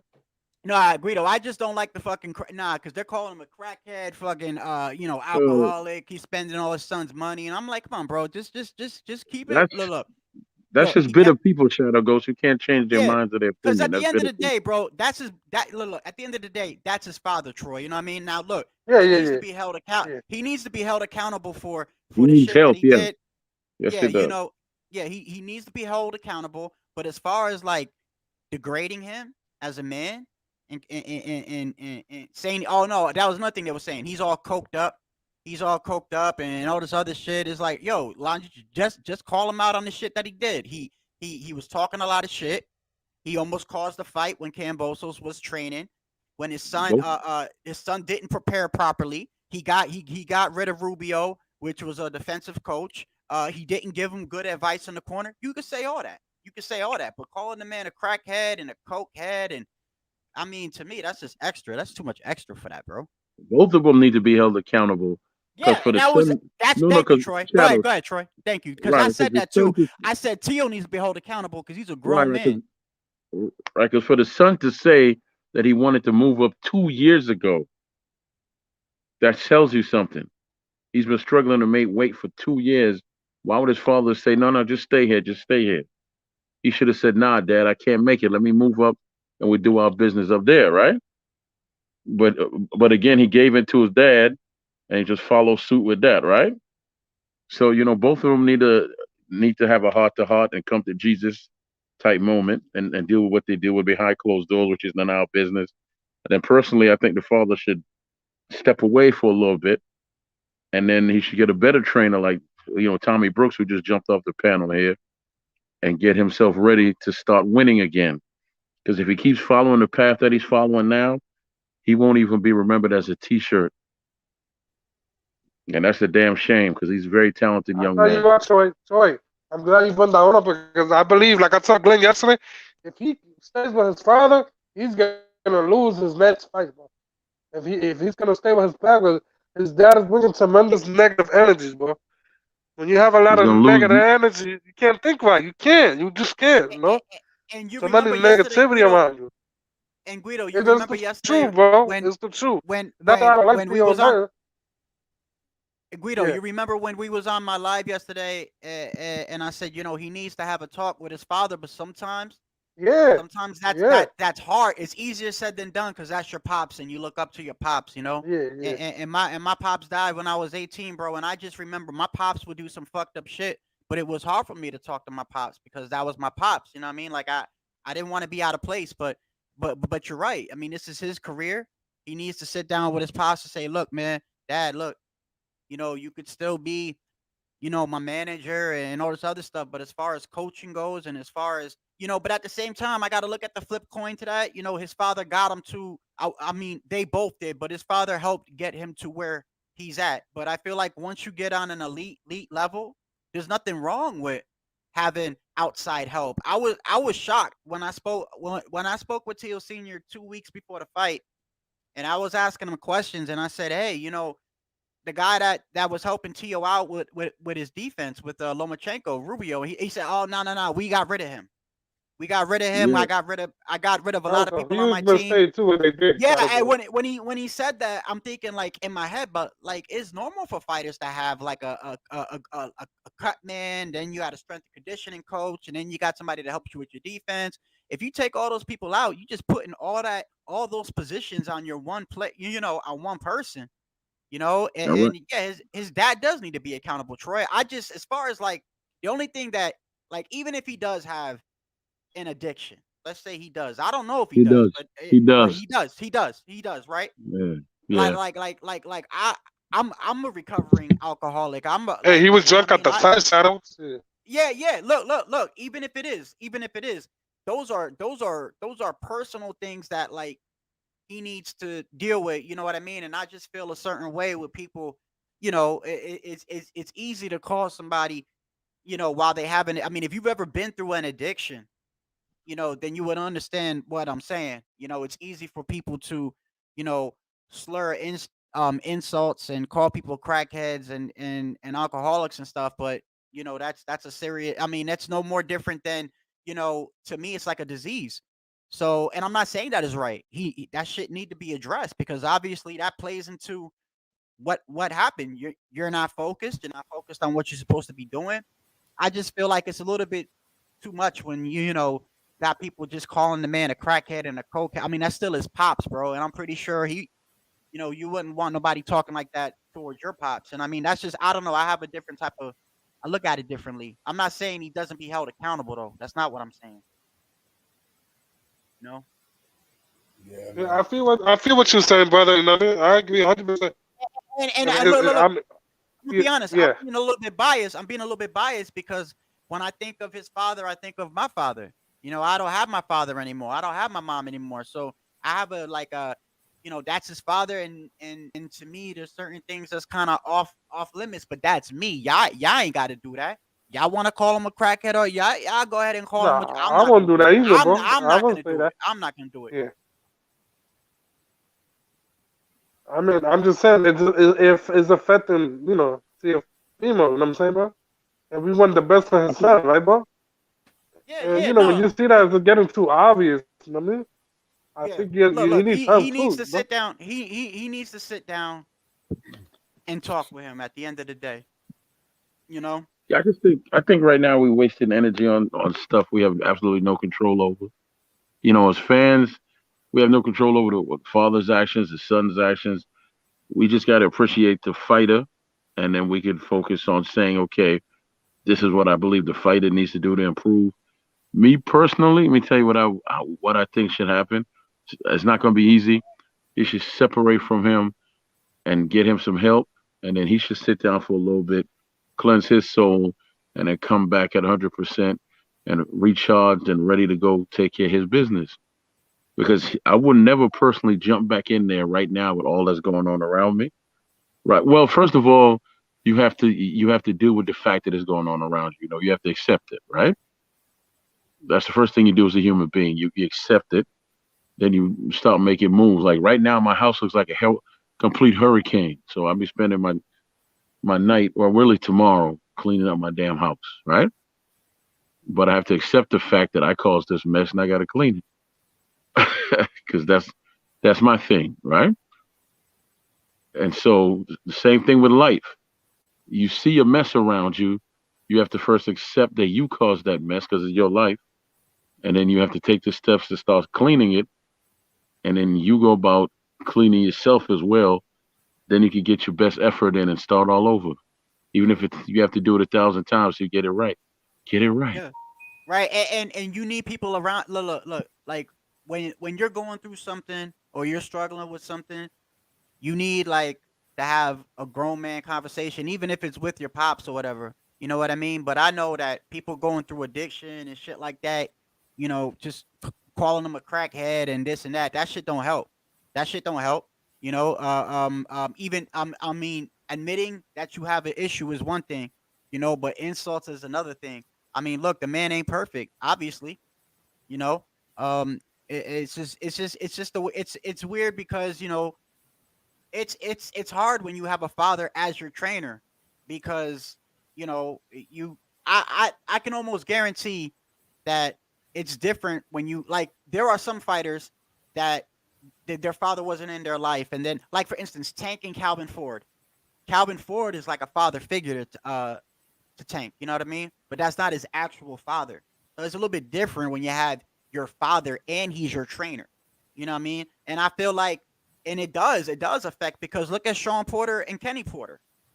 You know, a lot of people blame his father for, you know, some of the things that Sean has done in his career. But at the end of the day, these guys are grown men too. But it's hard when it's your father. So I understand that, you know. He shouldn't be running around reckless if he don't want people to point it out. My boy, yeah, Tycho, that I'm not saying, bro. I think you missing me with that, bro. I think you missing me, bro. Calling him a crackhead and calling him a cokehead, to me, when that's his father, even if it's true, like there's other ways to go about that. But you could call him whatever you want. I mean, I just don't do that. I have a certain level of respect for people's parents, man, and I just don't do it. Maybe I'm a little bit biased for what I've been through in my life. You know, my father had an addiction problem too. He had an addiction problem too. But I know if somebody would have called my father a fucking dope head or a crackhead, I'm rocking him in the jaw. So No, I but mean, you know, yeah, Shadow. I just think that yeah. you're giving old boy in the chat too much of your time. No. I know Tycho TV. I know Tycho. Like Okay? I don't know him personally, but I've talked Right. to him in the chat. I talked to Okay. me and Tycho cool. Me and Tycho, he plays around me. He says Colbert. Nah. Right. But He's cool. He's cool.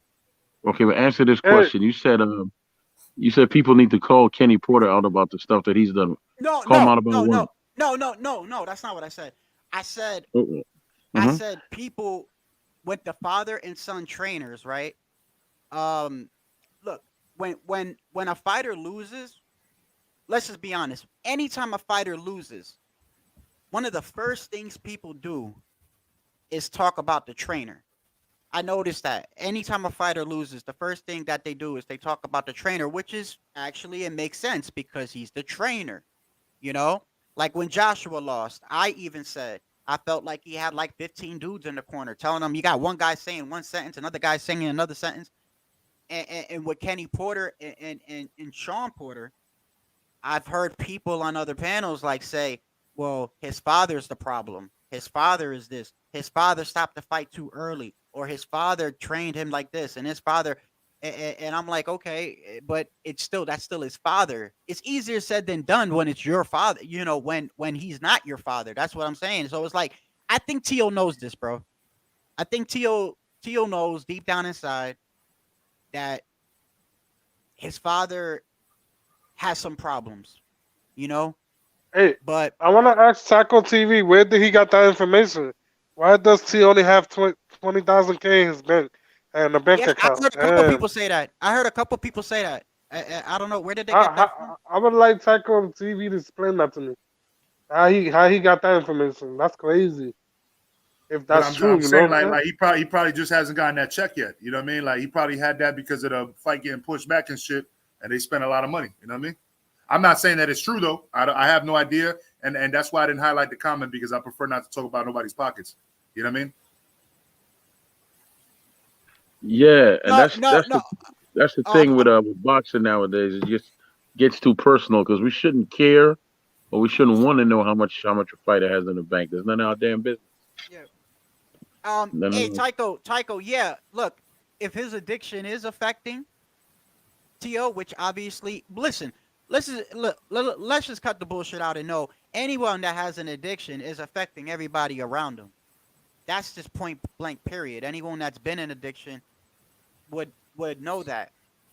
But it's up to Tio to have that conversation with his father, because if he doesn't, it's just gonna keep happening. He has to draw that line, and I'm just saying it's kind of hard, Tycho, when he looks up to his father. That's you know what I mean? I don't know if your father was in your life and if he had my father had an addiction, okay?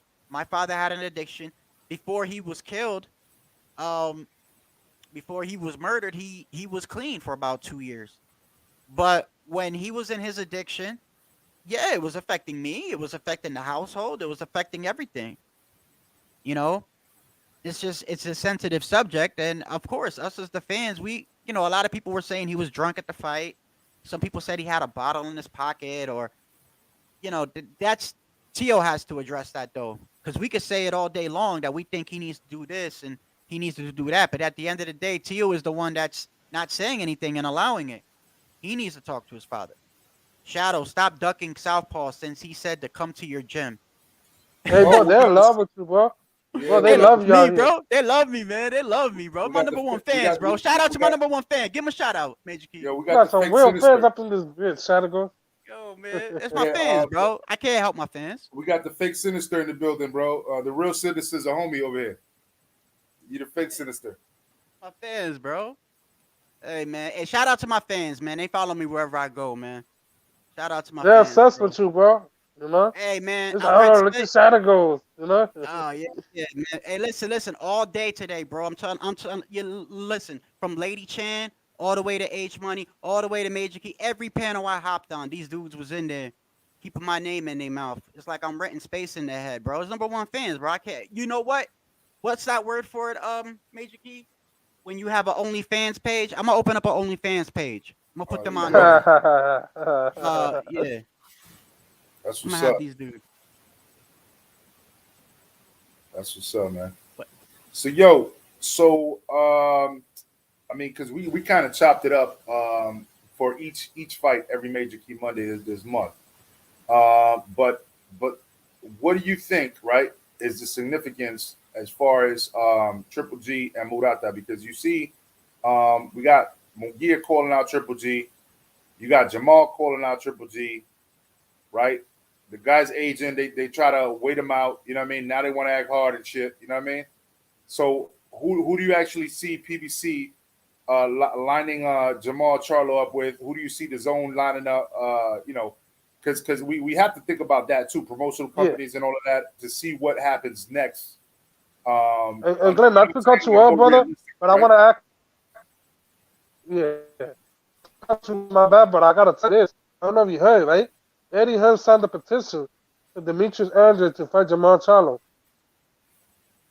Okay. You heard?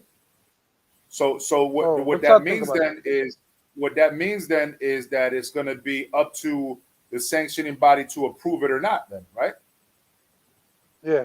You Because think they don't approve it? necessarily always approve it. They don't necessarily always approve it. They should though, but that's brave on Eddie Hearn's behalf, because as a partner to Devin Haney, he should have petitioned to fight Lopez, right? Hey, you cut out there, Yeah. Major Key. Yeah, you kind of know, bro. Now he cut Yeah, out. it's the internet. Yeah, I missed half of that conversation. You said he put in a petition to do what?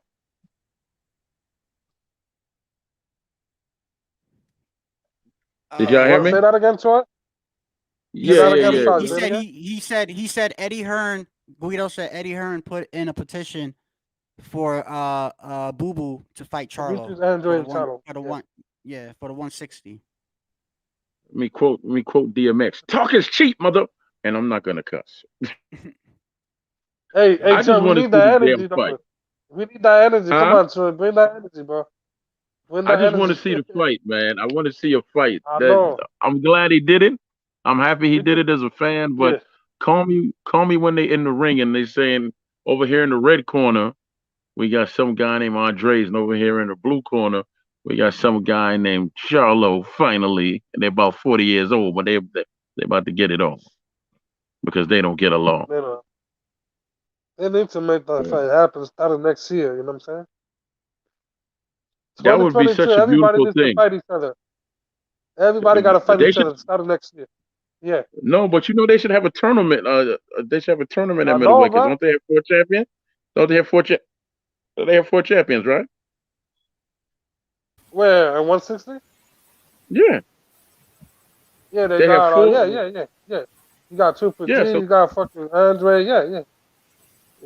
yeah, because you know what, Charlo at 160 is really holding back his brother because I think his brother's killing himself to make weight. Yeah. I really think so. So why don't he just shut his mouth, jump to 168? His brother could jump to 160 and won't have to kill himself all the time. Maybe that's why he's always unhappy. Could be that, right? Shit. You know, he has an 8. No, they gotta knock somebody out. Yeah. Yo, can y'all hear me now? Yeah. Yeah, Yes, yeah, sir. yeah. Yeah, you good? Yeah, we All hear you right. now, bro. Well, first and Yeah, you foremost, good. Dimitar, I appreciate you holding it down in the chat, Dimitar. But trust me when I tell you, when you got haters out here, all you got to do is hide Bro, them. what's Don't up even with the time them haters out. Hide tonight, them. bro? Oh, they Yeah, look, they still on me, bro. They did. I'm What's telling you, up, bro. They love fam? me. Y'all They love me. bugging. They love me. they're using different accounts because I already hid them. So hide them. Anybody that got a rent here, hide them. Don't time them out. Hide them so that we Oh, don't see them. fuck. Yeah. But anyway, what's called it? Yeah. Yeah. So what part did I leave off on? Oh, the Triple G and Murata, and then you said that they petitioned for it, and I was saying that they petitioned for the Charlo fight versus who? Andre, and you said Eddie Hearn petitioned for that. Yeah. Okay, and then what I was saying is that they should have done that also with Haney as well. You know what I mean? Because even if they want to call themselves boxers, or I'm sorry, partners, you know what I mean? Like they should have already done that. You know what I mean? Like they should have already petitioned for this shit. You know, so in a sense, Team T.O. had a point, but at the end of the day, I know that they were being stubborn over there because they like, okay, well, we're the WBC champions ourselves. We're the world champions. You need to petition to fight us. But to clear this up, if you really wanted it, both of them kind of like ducked each other, to be honest with you. That's all I got to say. Yeah, but you know what? See, the problem with that is you see how we're getting a Kell Brook and Amir Khan like 10 years late. You know what I mean? True. You notice that, right? Major Key. So now look, so when you have this shit going on and you got, you know, whether one time let's say it was Boo Boo, then the second time let's say it was Charlo. You got both of these guys. You know, every time their names get brought up, they all hesitant to fight. But then when they start becoming irrelevant and their prime is gone and start getting older, now they want to make this fight. It's like the Amir Khan and Kell Brook. That shit should have happened 10 years ago when they were both undefeated or when they were talking about it. And this is what happens in boxing. You got these guys don't, and that's one thing I respect about Teofimo Lopez, bro, is a guy that young was taking he was taking shots, you know what I mean? Whereas you look at all the young guys that were coming up, Ryan Garcia, Devin Haney, these guys are good fighters, but their competition, like Devin, when Devin got his belt, he fought a guy ranked in the 50s. Now he's starting to get better with his competition. You know, Linares, JoJo, that's some good competition, even though JoJo moved up from 130 to 135. But then you got Ryan, Ryan fought Luke Campbell, but Tio, all of his past 5 fights have been against top guys. Nakatani was in the top 5. Richard Comey was IBF champion. Loma was the number 1 guy. Cambosis was the number 1 ranked contender. So he's over here. Yeah, he took a L, but he's fighting top competition. Where these other guys, their handlers is mapping out their career. And I'm gonna tell you the problem with that. The problem is when they run into somebody who's that good on an elite level, they're not going to know how to handle it. Where Tio might have a loss already, but he's already been in there with some killers, bro. You know, got and the he's taking them experience, shot. yeah. He experience. He's taking it at an early age, bro. But hey, Shadow, Joe. you know what's funny though? Everybody's now calling Camboso. Even you got Ryan Garcia came out of nowhere, want to fight Camboso. So Shakur Stevenson is willing to move up to fight Shakur. I mean, to fight Camboso. Oh, right. That is so and funny. that's Now another- everybody wants to fight Camboso. Right. Yeah. And look, Major Key, I was gonna Yeah. bring that up too. Isn't it kind of funny, right? That now Tio loses, right? And now all these other guys is coming out. Ryan came out of nowhere. Oh, I want to fight for that. Now all of us, Shakur wants to move up. I'll fight for that. But the only one Yeah, that was exactly. really calling out, Yeah. the only one that was calling out Tio, it was Devin. Other than that, everybody else was. He was even chasing Josh Taylor. And now all of a sudden he takes that L. Now everybody wants Kambosos because he thinks he's sweet. So, look, whether you a Tio fan or whether you're not a Tio fan, you can see a huge difference. I was just talking with a brother earlier. He said he didn't see any difference from when Tio fought Kambosos than when he fought Loma. And I said, nah. When he fought Loma, he started off with the jab. He was going to the body. Starting in the second round, he had a red welt around his body. He was boxing. He fought with nothing but emotion in this fight. He wasn't throwing no jabs. He wasn't setting up no combinations. He was just just nothing but emotion. And he try to go for the knockout. Yeah. Try to go for the knockout. And that's, so early that's in the what fight. Yeah. So all the gas tank. You know what I'm saying? So, yeah, it was horrible, bro. You know what I'm saying? And now everybody wants to fight Kambosos. And you know, I That's a am good disappointed. But yeah, it is. And I'm gonna tell you the truth. I am disappointed with Tio Senior with some things. You know what I mean? I'm gonna tell you what I'm disappointed about, because look, being a fan, whether of a team or a fighter, win or lose, that means that you support them. There's a lot of fake fans out here going around saying that, because I know before the fight they were saying they were Tio fans, and now all of a sudden they're saying, oh, he was overrated and all this other stuff. Well, you was never really a fan to begin with. Look, a fan is that you support the guy, win, lose, or draw, and you want the best for him, whether it's your team or a fighter or whatever. But you gotta call it out, the shit that was wrong. And one of the things I don't like about, I heard Tio Senior saying, you know, when they mentioned the rematch, he said, "Nah, we don't want a rematch." He's not admitting that his son lost. He said, you know, the whole world knows that Tio won. No, the whole world doesn't know that, you know. So it's I am upset with some of those things, man. Maybe I don't know if y'all think it's a good idea if he should get the rematch or not. Or what do you? He's saying, from what I heard, and matter of fact, I said this yesterday, Guido. I said this yesterday, and I Guido. heard the Spanish interview. I went for go ahead, because I want to comment. But I also said yesterday, anything that Tio Senior and Tio says right now, like I even said it, like a couple days after the fight or whatever, I take it as a grain of salt. Because right now they still have emotion, they still embarrassed. It's gonna take some time for him to reflect, watch the fight a couple of times, and then after deep thought, then say what you're gonna say.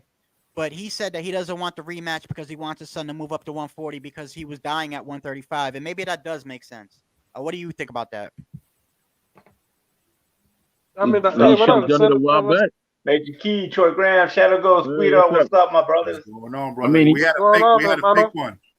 We had a What's up, fake bro? one. Yeah, you got haters, Sinister. They got haters out here, bro. Somebody trying to Damn, copy already? you, Hey, look, Yeah. we got another one. Yeah, look, shout out to Watchmen. Look, Southpaw 773 owns Shadow Ghost. Yes, Yeah, we got Dimitar. We got Dimitar sniping them though. We got Dimitar here. He's a sniper fans, tonight. though. These are my fans, man. They my number one fans, bro. I love y'all, bro. Shout out to there you Dimitar go. sniping all of them. You must be doing something right. But as far as him getting a rematch, it's pointless if he can't make the weight. So don't bother with that. Go to 140 and do some damage up there. If you can, go to 140, do some damage up there. By the way, I did hear the Spanish channel, right? He was saying that he's gonna move up starting next year. You know what I'm saying? In the Spanish channel, he said his body he can't handle no more 135. He's gonna have to move up to 140.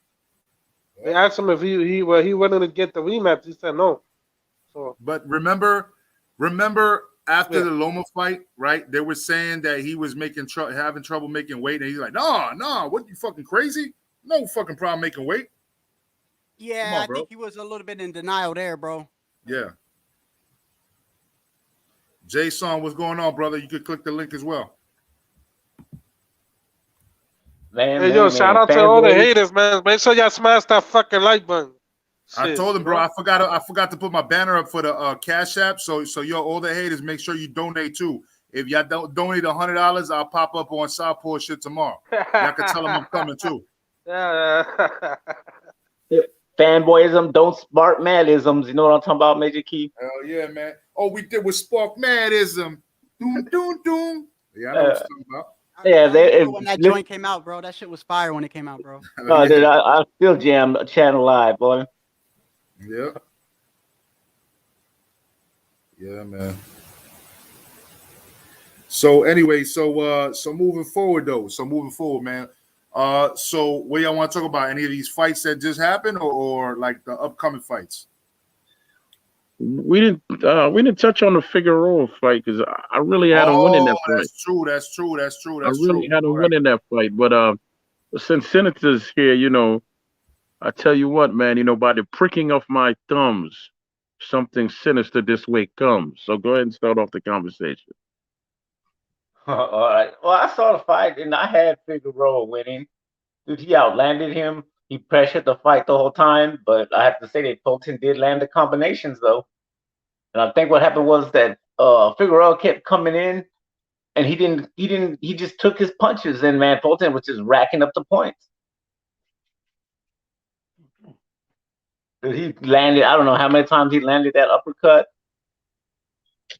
Yeah, man. You know, I think we were robbed of seeing his sister again. That's what the problem was. That's what the problem. Oh, they showed his sister in the promo. Oh my goodness, bro. She ain't even a dime piece. She a 20 piece, bro. That shit is crazy. She bad, yo. She bad. It's like she was made in a lab. Bad, she was made in a lab, bro. She was created. Hey, look. So a lot of people think that Figueroa was robbed.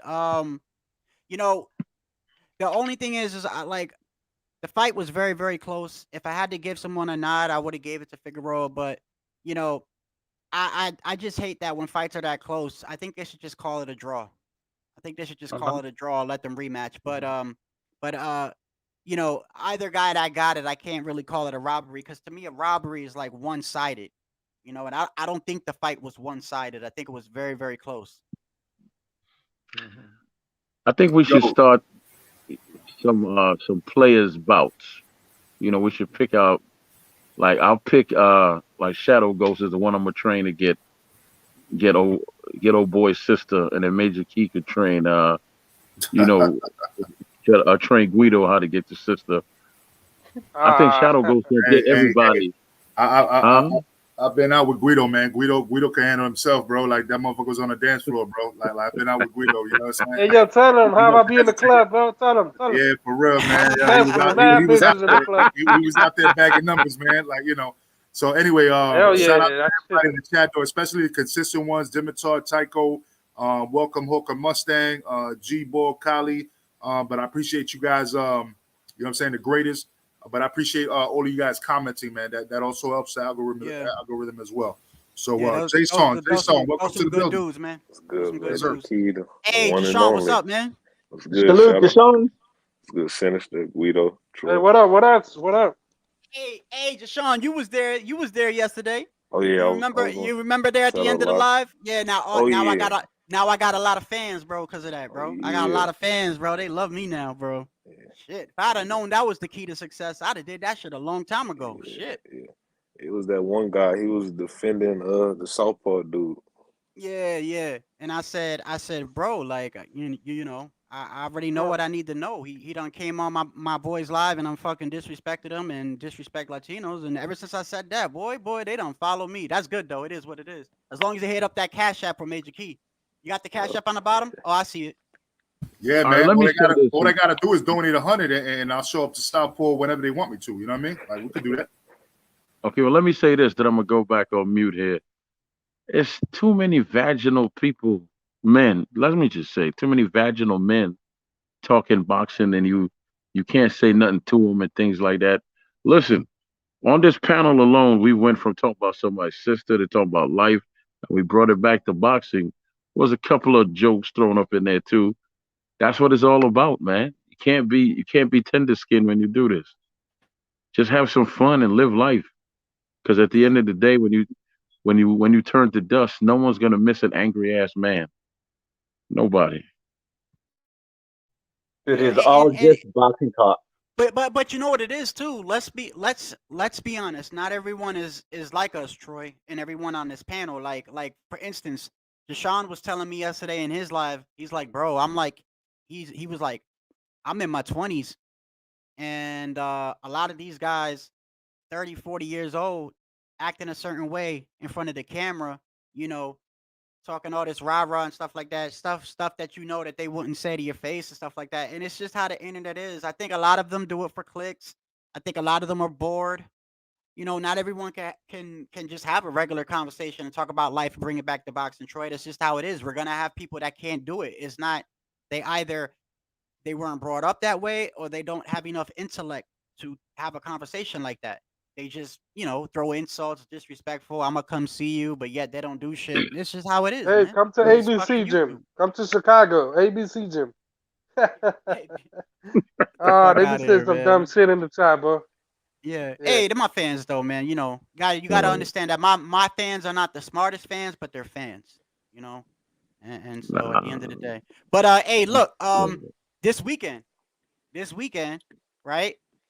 Tank's gonna be fighting on Sunday. Did you guys know that? Who's he Oh, fighting? really? Sunday. Who's he Cruz, fighting? Shadow Go? Yeah, Tank is Isaac fighting Cruz. Isaac Cruz but he's fighting on a Sunday. Did you know I that, don't know Major who that Key? is. I don't know who that is.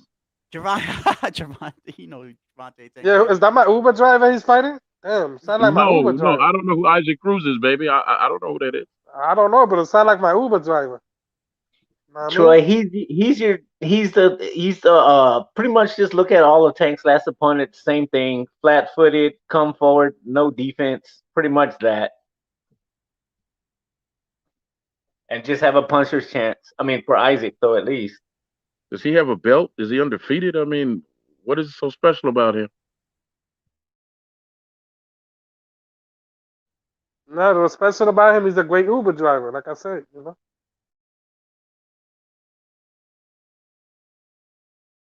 Yeah, I don't That's I the don't thing. believe he has any belts. Okay, now that's No, the no, hold on. that's the No, hold on. It was good. Rowley. Okay, so the WBA, anyone who had an intern belt, like Rowley, Chris Colbert, um, a lot of when the WBA mandated that they take away those belts, they automatically become the mandatory for the champion, which is why Ugas was gonna fight Spence, and that got halted because now Ugas got to fight Stanionis. The WBA mandated it. Rowley, that's why Rowley was gonna fight Tank because he had the intern belt. They took it away, so now he was gonna become okay. So now that and Chris Colbert was gonna fight Gary Russell. Now they took that away and they mandated Chris Colbert to fight Gutierrez, which is better anyway because if he wins, he gets the WBA super belt. But the reason Cruz is because Rowley. Once Rowley and those accusations came out, they had to find somebody else because I don't think he was next in line. Was he next in line? Was Cruz next in line, or did they just I pick don't him? think. No, I don't think he was. I don't think he was next in line, Major Key. I think that once they knew that they weren't getting that Rowley fight, they had to find another opponent for him. Yep. How did he get in line in the first place? He didn't get in line. That's the point. Yeah, who the hell is he? That's the whole point. Because really, Rowley was the intern, and he was mandated because he was ranked number one. He's still ranked. Matter of fact, that's why they're talking about Rowley versus Cambosis right now. Rowley dropped alive, and Rowley said, of course, Rowley's going to defend Tio. He said Tio was injured and all this other stuff, and Cambosis is a whack fighter, and that he's trying to get that fight because I don't know, but I know that Rowley is in title shot contention. I know that. That I do know. Man, they should be sending Tank right towards Cambosis. I don't care if he has to go to Australia. Go over there. We got a big world. You don't have to stay in Atlanta. You don't have to stay in America. Let him go fight old boy here, right? If he wins, he wins. Then if you really want to be great, send him to 140, fight Joshua.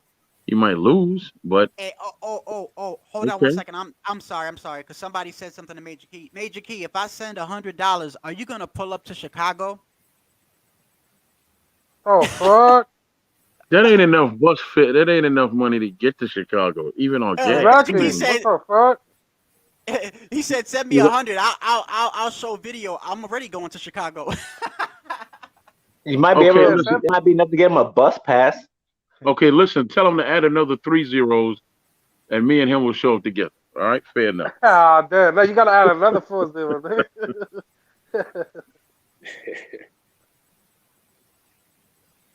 Man, a lot of people are capping for this man. What it is with this dude? Nah, it ain't. You know what I think it is? You know what I think it is? I don't really think it's all these people. It's just one guy with burner accounts. Yeah, with a bunch of fake accounts, right? Yeah. And if these are actual people, like minions, then I feel sorry for them because y'all a bunch of yes men, bro. Y'all a bunch of fucking little goonies, bro. Y'all should feel like, what is he? Do y'all kiss his ring when you see him? Do you bow down? Bunch of bitches, bro. Is that what y'all do? So I think it's just one dude with a burner account, bro. Cause ain't no. Look, you gotta understand too. These dudes are grown ass men. These are special ed, Shadow Ghost. These dudes are special yeah, ed, they are bro. special ed because if these are actual minions from this guy, just think how much control this man has in your life, bro. Y'all a bunch of bitches, bro. Y'all probably run to the corner store and grab a sandwich and a quarter drink while you're at it. I don't think they got quarter drinks anymore. But y'all a bunch of these are the dudes that, you know, when you was on the corner and they send the youngins to the bodega to go get a fucking sandwich and some chips. That's what these guys are. A bunch of bodega. I'm gonna send you to the bodega. And a wine cooler. Keep the Yo, chain. go get me this. Go get me that. You know what I'm saying? And they gotta wait in front of the store until they get finished paying. You know what I'm saying? Go wait for a minute in front of the store until I get through paying. Yeah, you know. Yeah, but those are the dudes you send out for little errands and shit. You know, like go to my house and fetch this shit. I forgot it. You know, like little fucking. No. But wouldn't that be a great scenario though? I'm gonna take it back to boxing. If Tank jumps in and gets a fight with Kambosos, he beats him.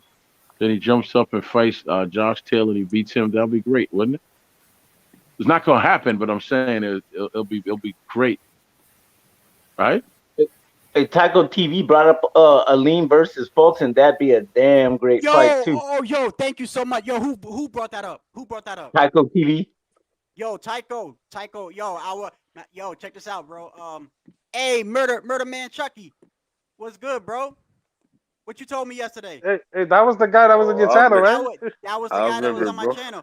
And yeah. Deshaun was there. He was asking for the bitches. Yeah, you was asking for the girls. Yeah. That's what you told me. You said you was asking for the girls. He was like, you got Dominican, Puerto Rican girls? Yeah, he said you got any Dominican and Puerto Rican girls around, bro? Like, yeah, I told you, bro. I don't know. You know. Yo, who brought up Aline versus the Beast, Rais Aline, bro. That dude is nasty, bro. I like him, bro. That dude can fight his ass off. If he fights Fulton, that's gonna be a fucking I'll pay for that shit, bro. That shit's gonna be a good ass fight, bro. The Beast Alim, I don't know if y'all have seen him. He fights the same way. Matter of fact, the last 3 Fulton fights, he was the undercard. He was on the undercard with Fulton, and every single one he called out Fulton. Every single one. He said, I want to fight Fulton because matter of fact, he said he knew Fulton was going to beat Figueroa and that he wants to fight Fulton. That's a good fight, bro. That's a good fight. He actually thought Figueroa won the fight. Have you heard the interview? Hold on. Murder Man Chucky says, about Southpaw dude, he be trolling all his followers as youngins, not adults. Oh, okay. Yeah. Hey, listen. Hey, you know what, Murder Man Chucky? I realized, though, they don't really hate me, bro. They love me. They've been following us. They're giving Major Key a lot of views. They're following me. Like wherever I go, they're following me. So they're giving views. So those are really my fans, bro. So I understand, you know, everyone's got to have fans. But so the youngins, not adults. That probably would make sense. So they are a bunch of little bodega henchman. Hey, Shadow Ghost. With that being said, I'm gonna send you a contract for you to have a certain amount of appearances on the show each week until we blow this channel up. All right? No doubt, no doubt. And all my all right, bro. followers will come here. Now listen, you gotta understand. You gotta understand though. You're gonna get a lot of views and clicks, but they're not too smart. So the comment section is gonna look like crap. But other than It's that, all right. you're gonna We'll get- help them. We'll educate Okay. them slowly, man. All right, yeah. But anyway, hey yo, Major Key, you know about have you seen Aleem fight? Rais Aleem? Ali before last week, right? This Yeah. weekend. Yeah, bro. He's Yeah. nasty, bro. He's nasty, bro. I Yeah, like yeah, that yeah. guy, bro. He beat his last fight, Major Key. He fought, I think it was Pius. They were both undefeated, and they thought that guy was gonna beat him. And he knocked that guy down like 5 times, bro. Tycho TV says, yeah, Aleem is a fucking beast. Yep. That dude's nasty, bro. Okay, so this last weekend, so you know I'm on the prediction league, right? All right, go ahead. Let me hear it. Yeah, so I was Champ Ross and all that, right? So this weekend, basically Aleem won by unanimous decision, right? Yeah. Right? And he was fighting. Who was he fighting? He was fighting. What did you say again? I don't know who he fought this time. Eduardo Baez. That's true. Yeah, Bias. Eduardo Baez. And I had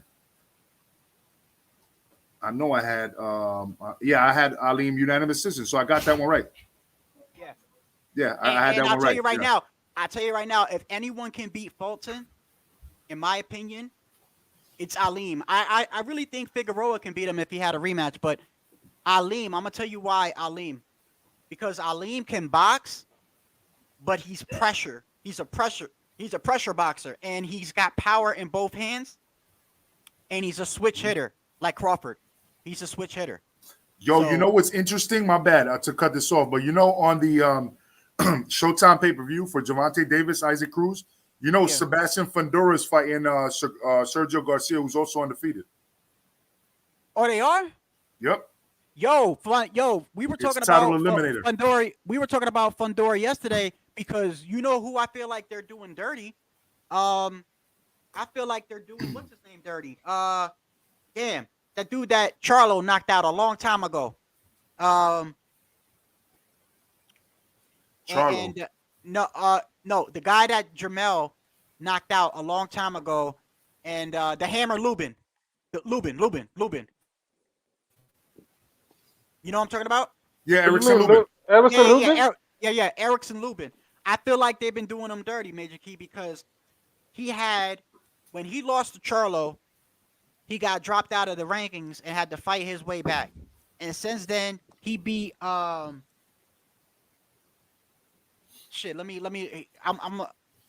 hold on one second. Well, while you look that one up, let me tell you another interesting fight. This dude, Christian Tapia, 12-0 with 11 knockouts versus Iron Alvarez, 14-0 with 10 knockouts. Junior lightweights. Okay, so all right, he fought Nathaniel Gallimore. Mm-hmm. Then he beat Terrell Goucher, which was Errol Spence's partner in the Olympics. Then he beat Jason Rosario. And all those times he was supposed to be getting another title shot. Now they're telling him that he's not, and they're gonna give it to other people like Fundora and that guy Zoo from Tim Zoo, I think it is. Wow. But they're not giving him his title shot, bro. That's fucked up. Wasn't Lubin the one that dropped what's his name, Puerto Rican guy, Berlanga. Didn't he drop him? Yeah. He dropped him. Yeah, he dropped him in sparring. And here goes the thing: when he beat Terrell Goucher, they told him, Major Key, that he was next in line to get the winner of Jermel Charlo's next fight. And then they played him again, and they brought Jason Rosario in. They said, okay, now you got to beat him to get the title shot. So then he beats Jason Rosario. They're still not giving him the title shot. And what made it worse was when Castaño and Charlo, when they went to that draw, because they said he was going to get the winner. So then they had that draw, and now he's still not getting a title shot. Now they're saying Fundora with the title shot because that's what you told me right there. And then they also said Tim Zoo. They're trying to get him. So they fucking over Erickson Lubin, bro. That shit is like, he need to. That's why I don't like PBC, man. They be fucking everybody up, man. Shit. I mean, they be doing that or that something, stupid bro. shit I when they don't know favor what. somebody, bro. He need to petition or do something, bro. Yeah, man. I want to see, and you know, Hey, can you do I- that? speaking, Can you do know, that though? You know who I really like also at 154, bro? I'm not gonna lie, I like Joey Spencer, man. I know a lot of people don't like him, and I love No, I the like kid, him. bro. I like him. Yeah, I think He the could box. kid that boy can got a box, special bro. talent, bro. I think he That does. boy, yeah, he could box. Go ahead, Jashawn. You was gonna say something about him boxing? Yeah, I seen him a couple times. I've been seeing him on these undercards. He look real good. He Who, gonna have some Fedora or Joey Spencer? Spencer. He gonna have some Yeah, competition though with Tim Tszyu and Fondor as far as I them up and agree. coming guys. You know what I didn't like about Joey Spencer though, Major Key? But then again, it has nothing to do with the ring. You remember when Tyson Fury and Wilder was going through that whole cheating accusation, and when they had that other boxer that sparred with Tyson Fury, and he said that there was no padding in the glove and everything. When they asked Joey Spencer, he said, "Oh yeah, that he believed that Tyson Fury had something in his glove and all this other shit." Yeah, I don't know if yeah. did you see that interview? Yeah. I mean, Yeah, I don't know I why, I know what you mean. I mean, he's also, he also has the opposite political affiliation from most of the people that I get along with. Not saying that I'm part of that either because I'm an independent. However, you know what I'm saying? Like, I delete all of that stuff. You know what I mean? On the Yeah, side. yeah. I can't. And look, and I'm glad you said that because I stopped. I think it was like last year. I stopped judging people on what they, because you know, look, man, I'm human. If a guy's personality rubs me the wrong way, and if he says some shit that I don't agree with, sometimes that can get in the way of me realizing that, hey, at the end of the day, he's a bad motherfucker inside the ring. Mhm. And I had that same issue with Tyson Fury. I didn't like the things Tyson Fury said. I didn't like the way he moved outside the ring. But I can't judge a man by what he does outside the ring. I can only judge him as a boxing fan on what he does in the ring. True. And that's what we have boxing channels for. That's why I always stay away. You see how other channels they fall victim to when somebody starts talking political and then they'll go on a political rant and stuff like that. That's not what I'm here for, bro. That's not what I became independent for. I became independent to understand both sides of each aisle because the eagle needs two wings to fly. You know what I'm saying? Yeah. There needs to be some balance. You know what I mean? So with that being said, I agree with both sides at certain times. Sometimes I'll agree with a certain side more than the other depending on the time. But at the end of the day, subject. Yeah, depending on the situation. Exactly. And so my thing is that as a boxing content creator, I keep that shit away from that. You know what I mean? Because my people don't click on the link to listen to that. They click on the link to listen to boxing. And that's what we try to do. You know what I mean? I agree. Major Joey Spencer has some skill. I've watched a couple of his 6-rounders, and I started watching more of his fights. That boy good. Yeah, man. He be setting up them shots, man. That boy good. Donations. Yeah, man. All you Southpaw fans, where that $100 at? Where that $100 at? Yeah, They're y'all can't quiet beat my, right now. y'all can't beat my fans and not throwing up no money now. They probably went back to Southpaw to ask him if he's gonna send 100. Oh, they gotta ask permission. That's right. Yeah, they gotta ask permission and shit. I You know forgot. what I'm saying? I forgot. Oh, we gotta give him a couple minutes. Let's give him a couple minutes. They probably asking him right now. They probably asking for some money too, so they could put it in there. Yeah, we're gonna be done by midnight. So if we don't have that $100 by midnight, man, you know what I'm saying? Then that's gonna look pretty sad on your ends. That y'all can't. All of the haters that came in here with different accounts and all of that, y'all couldn't even muster up $100. That's kind of sad. You know what I'm saying? Think about all the times, guys, that he gave you $5 to go to the bodega, and he told you to keep it. And y'all can't muster up $100. I know he done sent you like 50 times, bro. So yeah. Think about when he sent you from Chicago to Harlem to get us some cheesecake. You know what I'm saying? Think about that. You know what I mean? Yo, shout out to Puerto Rican rum, bro. It's not it's not gonna be no political money, but shout out to you, brother.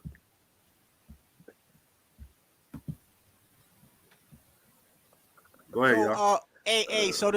So I was looking at it. Let me pull it up real quick.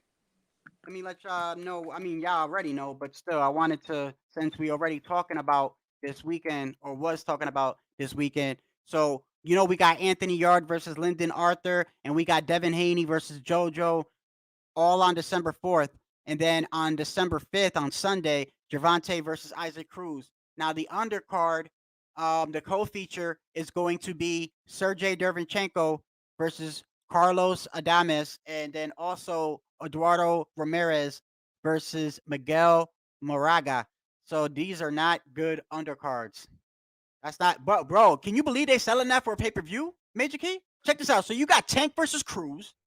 You got the co-main event, Dervinchenko and Carlos Adames, and then you got before that Ramirez versus Mariaga. Like and you selling that as a pay-per-view? That's just I don't know. that is how. I There's on don't know what Sunday. y'all think about. And it's on And a it's on Sunday, right? Yeah, that's I not don't know gonna if that's do making numbers. it. That's not gonna do numbers, bro. They better rethink that shit. They better put that shit on Showtime. Cause I think now let me ask you this, hey Major Key, do you think, or Deshaun or anybody, Troy, anybody, do y'all think that Rowley would have did better numbers with Tank than Isaac Cruz? Yeah, because Hell that's the yeah. fight I want to see. I think so. Everybody Yeah. wants. Oh, I'm sorry. Is somebody gonna go? Okay, everybody wants to see Raleigh get humbled too. Come on now, dude. Dude, I'm not. I know Tank has skills and he's all around fighter. Even I wanted Tank to knock the crap out of Raleigh. Hey, I think Rowley's good for boxing, man. You know, and you know what? That's the thing, Sinister. That's the thing. See, when people don't like you, see, to me, attention in boxing is the same thing on social media. Good attention, bad attention, it's all the same. At the end, it equals attention. People didn't like Floyd, and people paid. Major Key even said it. He used to pay the pay-per-views because he was paying to see Floyd get knocked out. So if people don't like you, they're still going to watch the fight and pay for it because they're hoping that you get your jaw rocked. But at the end of the day, whether they like you, whether they don't like you, attention is good attention. It's the same thing with YouTube. If people don't like you, but they constantly following you and watching you, that's still a view. YouTube doesn't decipher, well, he doesn't like you, so that shit don't count. It's still a view. So people don't like Rowley, but I think it would have brought that fight would have had more people watching it than Isaac Cruz and Tank. Yeah, for sure. But unfortunately, Raleigh don't got the skills like Mayweather though. No. I mean, I just wanted to see the Rowley fight because I felt like Rowley's not going to run. Rowley's not going to duck. No, I don't think Isaac Cruz is going to run either. But I just feel like I don't know. I'm not saying that Rowley even had a chance to beat Tank. I'm just saying I wanted to see it. You know what I mean? I wanted to see it. I felt like Rowley was promoting himself and Mayweather Promotions. Every time Rowley fought, you never saw nobody there from Mayweather Promotions. But every time, obviously Tank is the major investment, but you wouldn't even know Rowley was with Mayweather Promotions when he fights. Yeah. It would have been an exciting fight. I mean, I don't think he would have won, but it still would have been an exciting fight for a while. You know what I mean? Right. You know? Yeah.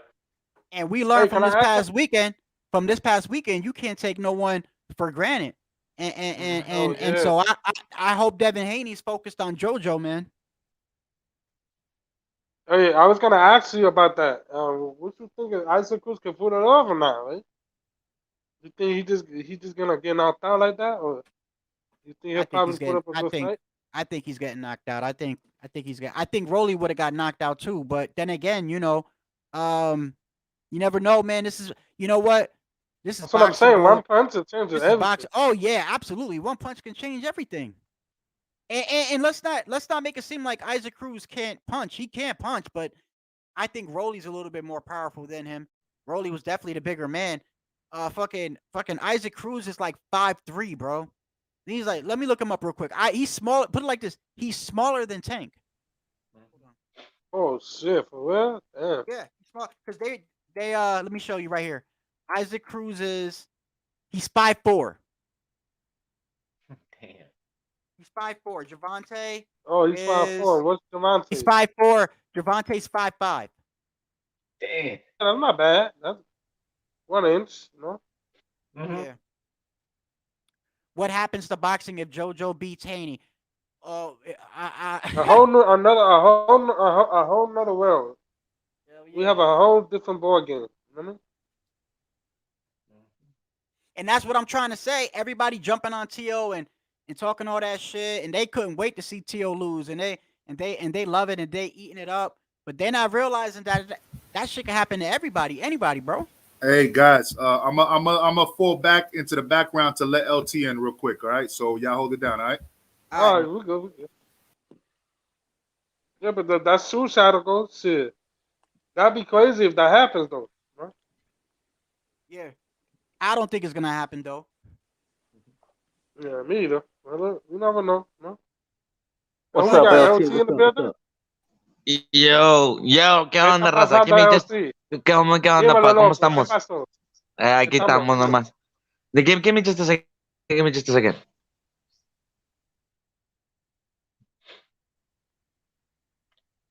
Yo, Deshaun, you want to get a word in while we at it? I'm here. Yeah, I'll say something. About You what know what I'm fight? saying? You go ahead and speak if you need to. What about If the that be tank? if that happens, that'd be crazy if they lose, right?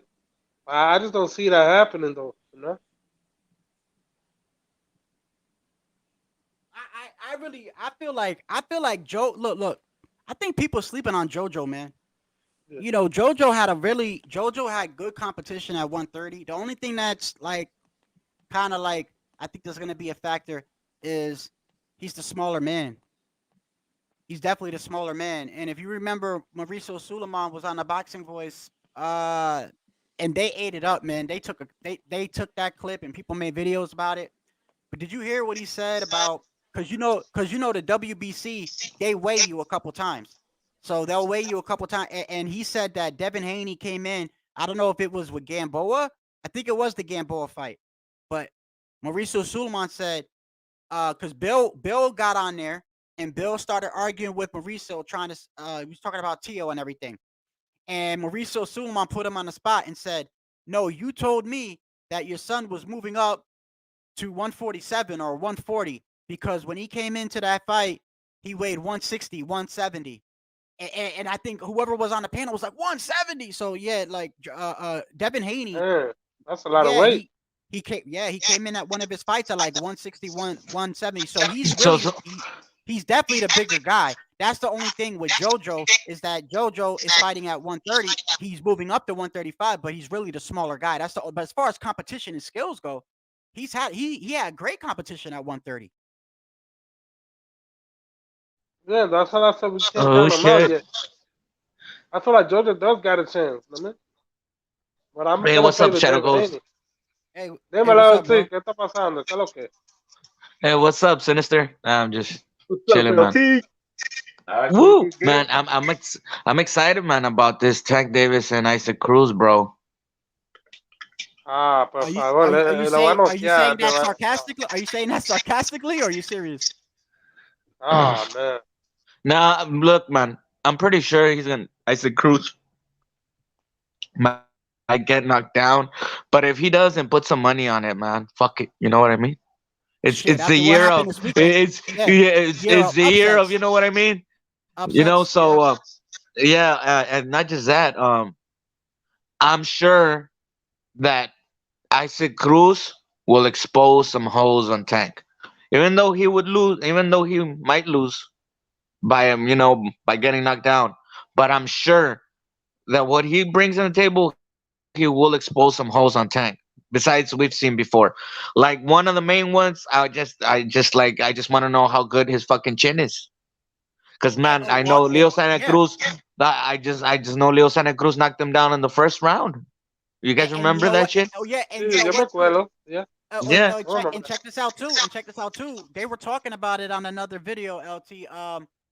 Before the Rowley fight was canceled, they said that fucking Pitbull Cruz, he's been in the gym hard even before that fight was even announced. So it's not like he's like not prepared. You know what I mean? Like that's what they're saying. They're saying he's been training all fucking year because he had a fight coming up anyway.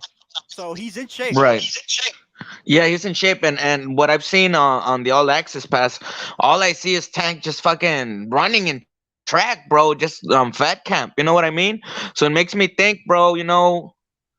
He's not coming in all the way prepared. It's Tank, man. It's Tank. What I see on All Access Pass, he's just there on fat camp. Not just that, he just switched trainers. So you know what I mean?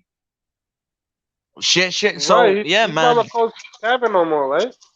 Yeah, he has a new Yeah, trainer, man. right? He Yeah. has a new trainer. Who's Yeah, that? man. Is that Huh? Bronson Hunter? Something like that? What's his I name? The have no trainer? idea. Hunter, I wish I something knew like his that. name. Yeah. And Yeah, he might be sleeping on Cruz, just like how Tio thought he was gonna run over Cambosos, like, you know, and that's why I said Devin too, like these guys think because these guys aren't known elite guys or whatever, that shit, and you've been beating people your whole career, you go in there thinking, this guy's easy, and maybe Tank's thinking that, like, yeah, this guy, oh man, I thought Rowley was gonna be easy, this guy's gonna be real easy, and he probably thinking that. Meanwhile, this guy's been training his ass off, bro. Yeah, man. You Yeah, never man. know. He's humble. He's humble, man. Hopefully, we see what we want to see, man. Because we don't want to see, like, to be honest, bro. Even though we're all gonna fucking illegal stream the fight just to talk shit about Tank. Right But before let's you be came in, honest. yo, right Yo before sé, you came in, cabrón. right before you came in, LT, I read, matter of fact, I still got it up, bro. Listen to this card. Can you believe they're selling this as a pay-per-view? Listen to the 3 fights. So you got Tank versus Cruz. And then you got Fundora will be fighting Sergio Garcia, which that's a good fight. Me and Major Key was just talking about that. Those guys are both unbeaten. Okay, but other than that, then you got Dervinchenko versus Carlos Adames, and then you got Eduardo Ramirez versus Miguel Mariaga. That's a pay-per-view. That's a stack. That's a stacked card. Yeah, I know. That's a stacked card. But I don't think it's pay-per-view though. Do you think it's pay-per-view? No, bro. No, it's not fucking pay-per-view, bro. No, it's not, because no one would buy. Because look, man, right? Because no one would buy that shit, right? It's not pay-per-view. Exactly, it's not pay-per-view. It's horrible, yeah. It's a stacked card though, but it's not still tempting, to your hardcore fan. Yeah, it's not, bro. It's stacked because we know them as boxing, but like as far as like making sales, nobody's gonna pay for that shit. Right, exactly. Yeah, so that's on a Sunday. That fight's on Sunday. Who gonna it's on a Sunday. Pay for that shit on Sunday, bro? Exactly, bro. Like if he was church or some shit, yeah, let me go buy a pay-per-view on a Sunday. Like, let me skip church. Get the fuck out of here, bro. You know what I mean? Like, get the fuck out of here, bro. Sunday, man. You go to the mall and shit, watch a movie. You know what I mean? You don't fucking not on a Sunday because let me see where it's okay. So it's so it's December 5th, which is 8:00 LT, which is going to be 8 p.m. Pacific time. Okay, so it's at the Staples Centers in Los Angeles. So yeah, you're right. At 5:00 would be what over here on the East Coast? 8. I think that's 8 p.m. Eastern. And then you look at the 4 cards. Yeah, it's a stacked card, but it's not stacked with anybody. The only person on there that a person that would buy pay-per-view, or the people that buy, like the casual fans when they buy a Manny Pacquiao or you always got to have a couple of people to carry that card, and the only one on there is Tank. And remember it come on the same time as Sunday Night Football. So. Oh yeah, that's bro. true. I just want to say, bro, that all the MXPC little faggots can suck my dick. Fucking little pathetic motherfuckers in chat. Trying to disguise themselves. They got no fucking life. You don't see those guys? Those are the guys in chat that been trolling. They've been trolling on this channel, man. Those are them. Do you see the guys that been trolling me? Got all these. Yeah, man. You want me to tell you who they are? It's the MXPC little fucking faggots. They're all fucking pedophiles. They're all fucking pedophiles showing dicks to fucking minors. Like fucking MMA champ. He's 15 and they're all showing him dick pics and shit. One of them was trying to kill himself because he was so fucking depressed and shit. I mean, I don't want to keep on going to roast these kids because you know what I mean. So I'll let them stay in the fucking chat like the fucking losers they are. Well, the guys that's been trolling me, there's been a certain group of guys that's been following me around. So I call them my fans now, so they just fans.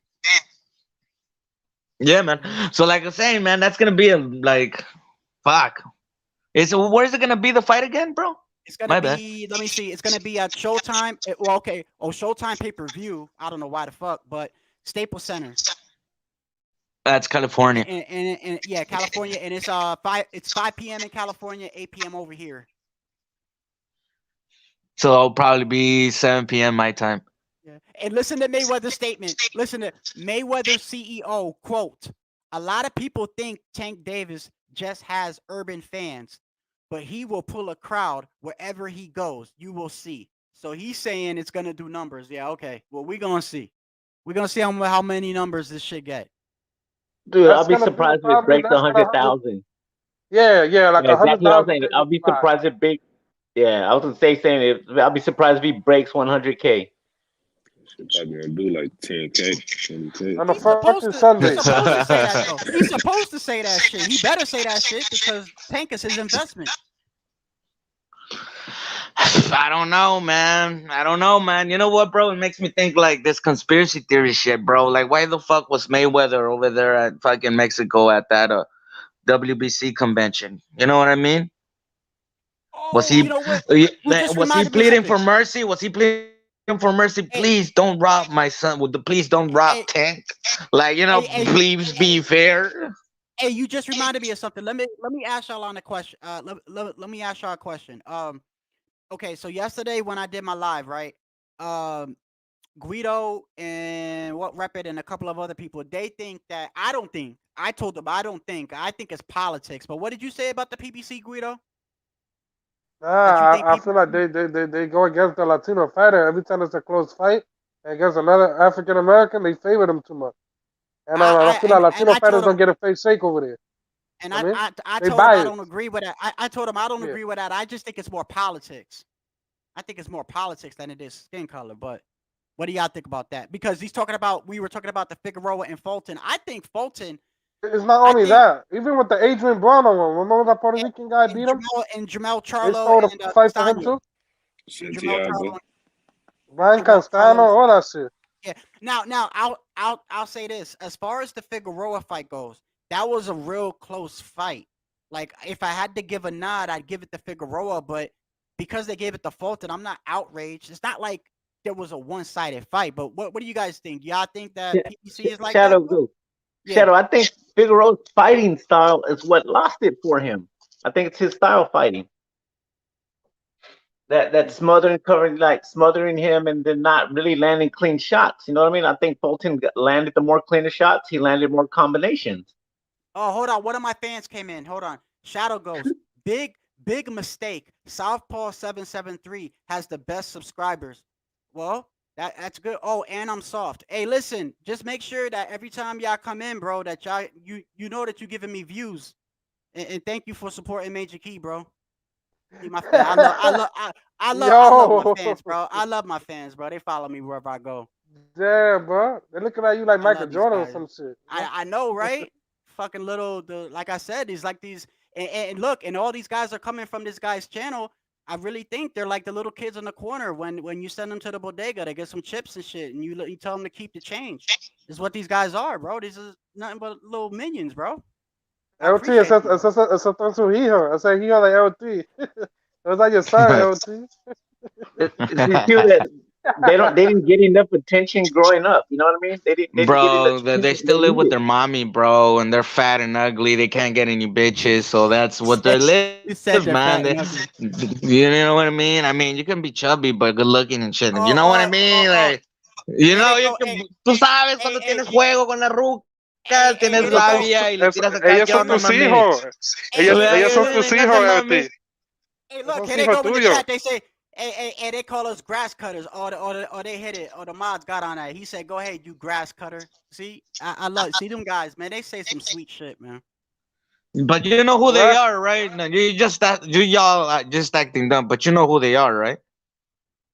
Well, I'll let you answer that. But before you answer that, I want to tell you what happened. Right, this all with me.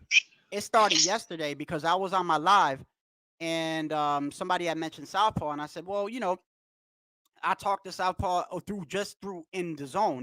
He was into the zone chat on the Boo Boo weigh-in, and I don't know if it was him or not, but he was saying, "Oh, y'all need to get your green cards and cut my lawn, and all you fucking Mexicans and all this other shit, and Puerto Ricans and all." Right? So I said, "Hey, look, on some real shit, on some boxing shit. Like you always say, Canelo is you get on him from Rocky Fielding and Yildirim, but you're over here saying Boo Boo is the guy he's running from, but his whole resume is filled with nothing but Rocky Fieldings and Yildrims." And then he said, "Oh, go cut my fucking lawn and this and that." So then yesterday on my live, somebody brought his name up, and I guess somebody that was from his channel came over there, and I said, hey, I said this guy doesn't talk boxing. All he does is say insults. When he came on Major Key, he just disrespected him. So I said, I don't want nothing to do with somebody like that can't keep a boxing. And ever since then, LT, I went over to Lady Chan channel. Uh-huh. They followed me over there saying Shadow Ghost is a bitch. You need to pull up to Chicago. Come over to the gym. Southpaw want to throw them hands. Then they followed me over to H Money's channel. Then they followed me over here. So they're a bunch of fans. It's just that's how it started yesterday because I said that. Now I don't know if you think who they are, but Nah, I don't I know. know who they are, bro. Come on, bro. They can't be two sets of fucking you know what I mean? It's these fucking pathetic bitches that just like changing their name and pretend they're someone else and shit. That's who they are. Yeah, it's got burner accounts. You mean? Yeah, Hey, man. in my They can't be two groups of fucking, you know what I mean, of trolls that just look at them. They all type the same. They all say the same shit. Wherever you go, like it's them. It's them little fucking faggots or fucking pedophiles. That's all they fucking do. They Look got at no them, man. fucking life, bro. They got no Yeah, life. they That and shit's then they fucking got no crazy. fucking life, man. They're fucking pathetic, bro. And I was on their Discord group, bro, and I got to see like all of them are fucking fat and nasty, bro. Like I swear to God, bro, they don't even have a job, bro. Like they're all good kids. Like they're like really nerdy ass fucking kids. That's who they are, bro. You know what I mean? No life having fucking kids, Hey, bro. hey, Jashawn, you remember I said that yesterday? I said, bro, you see these guys on the camera, they talk all ghetto and shit and say, oh, yeah, go cut my lawn, you fucking immigrant. And I said, if you really in Chicago, do you really think he cuts that camera off and goes over to the nearest MS-13 or whatever the fucking Latin Kings Latin or whatever Kings. and They got a tell them lot to of go Latin cut your kids over lawn there in Chicago. and, He and won't go never and go say tell that. them and go tell them to cut your lawn, see what the fuck happens to you. hey, They in don't my they don't defense, Said in that. my Yeah. defense, my yard looks good, and I got yard of the year 3 years in a row. So fuck them. Yeah, bro, I believe you, bro. You know what, bro? My yard sucks, bro. I have a fucking cane course on the backyard, and I have to clean a lot of fucking shit, bro, on my free time. Like this Yeah, shit is big, bro. Like big shit, bro. Like that bitch shits a lot. Also, I find yard work and planting very therapeutic. Also, so this I doesn't like bother me. smelling the flowers too. You know what I mean? Yeah. Hey, Sets me hey, the hey, hey, mood. seriously, hey, seriously, to bring it back to boxing real quick, what do you think, LT, with Devin Haney and JoJo? Who do you think wins that? Bro, fucking JoJo better make it a good fucking. Bro, look, man. Devin Haney's gonna make it a boring ass fight. We know this. He's gonna play it so fucking safe, so he's gonna make it boring as fuck. JoJo just needs to bring that fucking shit, man. You know what I He needs to bring mean? pressure. He Yeah, needs to bring I pressure. mean, the fucking the blueprint's already out there, bro, for everyone to see it. How to fucking really defeat the fucking Philly shell and the fucking shoulder roll or whatever the fuck they want to call it, man. The so-called slick fighter. It's out there, bro. It's out there. So I hope these motherfuckers are studying that shit. You know what I mean? Yeah, and you know what's crazy? What's crazy that you said that? It goes both ways, LT. So when you have a fighter that's like really slick and it works on a point system, usually the best way to beat him is not to try to outbox him, it's to pressure him, go to the body, right? And Yeah, then don't when let you them have think. right, and when you have somebody that's a pressure fighter, the best thing to do is to box him. It's the stick and move, so he doesn't get close to you and pressure you. So it's kind of funny that the way to beat them styles is the opposite of each other, in my opinion. To beat a Um, boxer, you gotta pressure Now him, the and to question beat is, Shadow, right? And LC, yeah, does he got the power to hurt him? That's gonna be I my don't think they got the question. power to hurt each bro, other though. I don't think they got the bro, power to hurt each other. I'm gonna be honest, bro. I look, man. Fucking Linares was never known as a power puncher, and yet he hurt fucking Devin Haney. There you go. You know what I mean? You Yeah, don't Yeah, really have to I'm have just trying to power see if to hurt these because Jojo's motherfuckers. not They a big really puncher. don't. Right? If he yeah, got enough Exactly. pop to hurt him, and then yeah, it but could be a problem. You know what I mean? Yeah, JoJo's not. He's gonna have to. Yeah, but you're right though. I mean, Linares wasn't a big puncher either. Exactly, man. These guys are not big punchers, bro. They're not big punchers. Look at what just happened. Kambosos is not a big puncher, yet he was able to hurt fucking Teofimo. Why? Because these kids are not at that fucking weight class, bro. They're huge fucking kids. And look, man, if I look at it that way, bro, it fucking comes out. Fucking Jojo has a fucking advantage, bro, because he's coming up in weight. He's not coming down. You know what I mean? Yeah, it's easier to make weight. Exactly. Exactly, bro. So who's gonna be more healthier? I think the key is gonna be for JoJo's speed. He's gonna have to use his speed in this fight. You know, Of course, like yeah, he fought. speed. Like, como él peleó con Seven Fama. Like that, similar like And that. bro, No, don't let him think. But you know but, what? But I think LT's right because as far as like because this is what all right. This is what I think. I think that they watched that Gary Russell fight when Gary Russell fought JoJo, and you saw how Gary Russell he outboxed him because he was faster. He was faster. That's what it was, and I feel like that's what Devin Haney's gonna do. He's gonna try to just keep him on the outside, be quicker than him, and it will be a boring fight unless JoJo does what he's saying. What LT's saying is to like be aggressive. He's got to be aggressive and he's got to come forward, and maybe he will because he probably thinks Devin can't hurt him. Maybe he will. bro, yes, bro. No one like Devin is not scary in the ring, bro. He's not a guy you like. You know what I mean? He's not a guy. Even though he's the biggest guy, he's not a guy that can scare you by his power, bro. You just know And that he's gonna outpoint that's you. weird too. That's weird Yeah. because he is a big guy, LT. Because Mauricio Suleiman said he came in like at 161, so he's a big guy, but he doesn't have that power. So it's like, you know, Yep. Yeah, man. Yeah, man. So, like I said, man, like it's that's that's why fuck, man. That's why I think Cambosos had a fucking big advantage, man. Because he but really see with belongs at Cruz, that weight. Because but fucking see he with really Cruz and Tank, with Cruz and exactly Tank, he really belongs. Cruz really but I think belongs at that weight. Yes. well, that's is what I'm saying. I think Cruz and Tank. This is probably the first fight where I really think the other guy can actually probably possibility of hurting Tank because that's why I wanted to see the Rowley fight because I knew that Rowley he's not going to outbox Tank and he's not a very good boxer, but he had power and Cruz has power, so he might. Tank's chin is definitely going to get tested. Hopefully it gets tested. Hey, I think Leo dropped him, but they never counted. When Leo said Yeah, that Chris man. dropped They gave they you never exactly, bro. That counted fucking at the sucks, man. knockout. And Leo That selling fucking for sucks. 126. He's a 126 pounder. I mean, Yeah, man. Exactly, bro. Bro, I'm really thinking, bro, that these fucking kids, bro, they're like hype. They really are fucking hype. They won't survive. I don't think Devin Haney will survive on 140, bro. If they were really uh, that great, they would do great at 135, 140, 147. But they're not. I don't see them, bro. I see killers at 140, bro, just waiting to chew those motherfuckers up at 147 too. I don't see these guys like really, you know, being that great. I don't, bro. I don't. Mm. hey, LT, what if David Haney moves on fight Jose Cepeda? That'd be a dangerous fight, huh? Yeah, David Haney, huh, Devin, bro? Jose, fuck, man. Jose Cepeda ain't no joke, bro.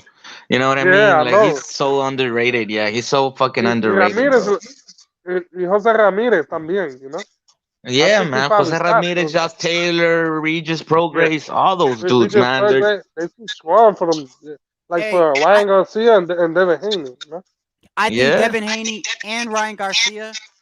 I think that their time is running out as far as I'm not saying they're necessarily going to lose, but they're running out of like their competition has to start getting higher and higher, and that's what Devin's doing. And I think that it's only a matter of time before he gets in there with somebody that's able to beat him, bro. Really, That's just my right. Yep. Yeah, man. A really like a person that's foreign really gonna killer have right good. there, man. Hey Well, no, Shadow, that's Yeah. yeah. Go ahead. you know who I like in 135? That's Who? coming up? William Cepeda. That dude throws a Oh lot yeah, of punches, bro. we were Me talking and about him when I Sinister was was talking spamming. about that, Yeah, right, Sinister? yeah, You there, William Sinister? Spada. Yeah. Oh, yeah, he's there. All right. Yeah, but I really like this kid, William Cepeda, bro. That dude just throw a lot of punches, hard shots. You know what I'm saying? You see that fight where he fought Hector Talahara? Shadow? No, I think I missed. I think I missed that one. I saw two of his fights. Oh, Let me shit. look him up real quick. Hold on. He fought like 2 weeks ago, I think. I think he fought 2 weeks ago. Sí, está ahí. Yeah, Oh bro. yeah, I'm here. I'm here. okay. Yo Yeah, está aplicando I la see him. pelea de William Cepeda. Él Oh yeah, peleó man. como 2 semanas atrás, ¿verdad? See, yeah, he fought like 2 weeks ago, Bro, 3 weeks bro, ago, I think. he's bro. Yeah, He's he fought like 24. 2 weeks ago. He's 24-0 with 22 knockouts, bro. He's knocking Bro, everybody. he's dangerous. I'm telling you, bro. Yeah, man, he's a real deal. That kid is a real fucking deal, man. Es como la máquina. He's a machine in the ring, bro. He just keeps And on the way coming, bro. He has Bro. that motor of Figueroa, bro, but this guy has power and precision, bro. Skills behind it. Phone booth, like, Hey, that's the problem. Yo, that's the problem with Brandon Figueroa is because he's got a lot of pressure, but I don't think his power is there. yeah. That's what, if he had more power, he'd be stopping everybody because of his pressure. Yep, but he doesn't. He doesn't have that power. Yep. But and Major Key said he knows for a fact that it is MXBC now. Okay, so yeah, the guys in the chat. That's what he thinks. Hey, I just want to salute to G Funky in the building. What's up, G Funky? My brother was good. ACP what's in good, the man? building. What's going on, bro? Hey, I'm about to hop off in a couple of minutes, so if you want to come back on, Major Key, let me know. Yeah, man. Cause I got to get up early tomorrow. Oh, what, Shadow? Before I go, I want to say salute to everybody on the panel and to all my fans that followed me today. I appreciate y'all, man. Just keep your my name ranking space in your head, bro. I really appreciate y'all. I owe everything, all the attention I owe to you, and I really appreciate y'all, man. Yeah, man. Peace out, Shadow. Much love, man. Hey, all right, man. I'll talk to you later. Talk to you later, right, Deshaun, Sinister, Guido, Troy. You still there? Hey, Troy, you there? I think Troy he fell asleep. He fell asleep. He fell You know, asleep. Troy fell Troy's asleep out. in mid-sentence. He fell asleep in mid-sentence. All right, bro. I'll talk to y'all, bro. All right, brother. Yeah, You take I'm here, care. All right. I'm here. Have a good night, man. All right. Oh, so you won't? Yeah, well. No, I was no wait. I'm awake now. Hey, we got Cypher 7073 here, yo. Ah, there goes the trolls, bro. All right, there we go. All right. And where Major Key at, man? He went on a mission or something? No. I was giving space, okay. but if you're gonna bounce, bro, go ahead and bounce, and then it's gonna free up some space. I'm dead ass, bro. Like, hey, if you're gonna fall asleep, go to sleep on your own time, bro. Don't be doing it live on the panel. We got limited space, bro. Oh. Hey, Troy, come on, man. Bring that energy, bro. Come on. Nah, man. Troy just loves doing this shit, man. Just say something about Dillian White, dude, and Troy will come. Yeah. What's good? What's good? G Funky. What's good? PR Rum. Ed P. What's going on? Yeah, we got a lot of trolls tonight. Kali, what's going on? Duck hunt games going on here. Absolutely. We got snipers over here. You know what I mean? So yeah, man. But we got some space, man. G Funk, if you wanna, I know you're gonna be gone for a minute, man. If you wanna give your last hoorah over here as well, man, you're more than welcome to click on the link. Yeah, it's gonna be a while. Yeah, shout out to him. Congratulations to G Funky, man. He's got a baby coming. You know what I'm saying? Got one in the oven. You know what I mean? What's going on, Coco the Don? Yeah, man. So yeah. Ed P, they trolling on Shadow, man. They love Shadow, man. Something happened that they love Shadow now. You know what I mean? Yeah, they're in love with Shadow. What the fuck? Yeah. Man. Yeah, man. They want to do some manscaping on him. So they talking about mowing lawns. They want to do some manscaping on Shadow Ghost. Have you shaved your balls in the last year? Have you been out in the wild? Yeah, they want to. It's rugged and manly. Yeah, man. Hey, yo, Glenn, I wanted to ask you, what you think about Sebastian Fundora? My bad, Fundora. What you think? He's too tall for that weight division, huh? In 154. Think he should move up? Oh, shit, I think you cut it off, bro. Oh, shit, can y'all hear him? No, it's kind of in and out. Nah, Guido, I can't hear him, brother. Okay, I thought I was tripping. Can you hear me now? Yeah, but what y'all think if y'all want to comment on that? What y'all think? Nah. What's up? Yeah, we still can't hear you, bro. Yeah, he's having a difficulty. We got G Funkin in the building, man. Salute G Funky. We man. know. Yeah, What is- G Funky. We know you're What's good, gonna. my brother? Hey, how's everybody doing, man? How you guys? Yeah, How's G Funky. We know you're gonna go out for a while. Just we want to have you on. You know what I'm saying? Yeah, man. I appreciate it, man. I appreciate the No love, support my brother. over the No love. yeah, man.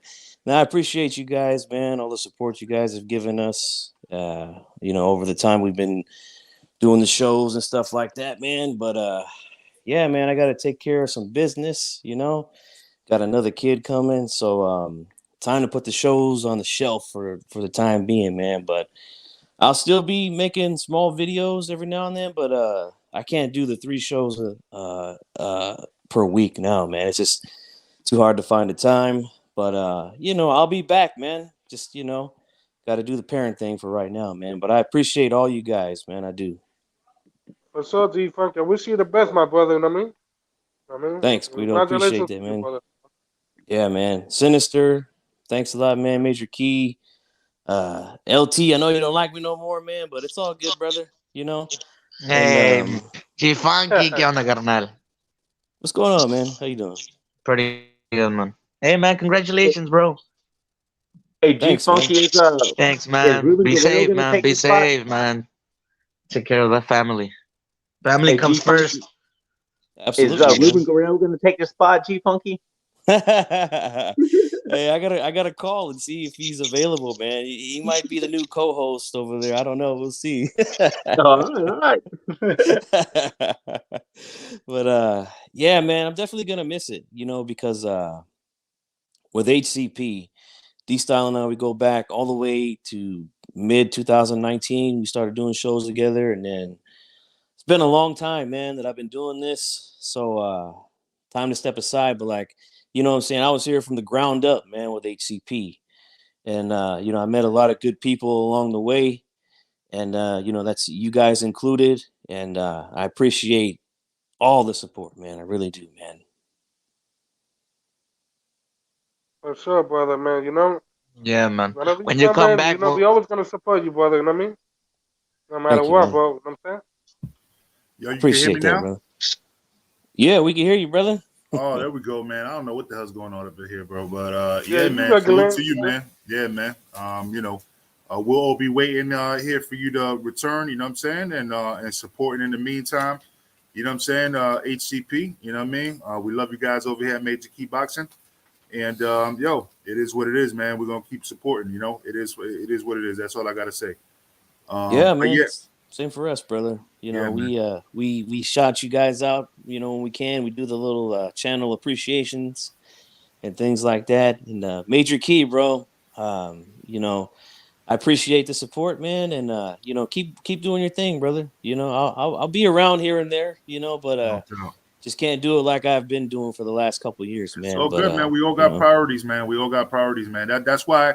That's exactly why you don't see me doing that much investing in all the background stuff and all the extra videos like some people do, bro. I got a very busy life, you know what I mean? Yep. So I can't do it like that, you know what I mean? And at some point, maybe if I could, maneuver it like that, but right now I just can't, So it is what it is, and I appreciate people that put that. Oh man. Oh man, I cut him off, brother. Yeah. In the meantime, G Funky, what you think about this Saturday? Jojo Diaz versus Devin Haney.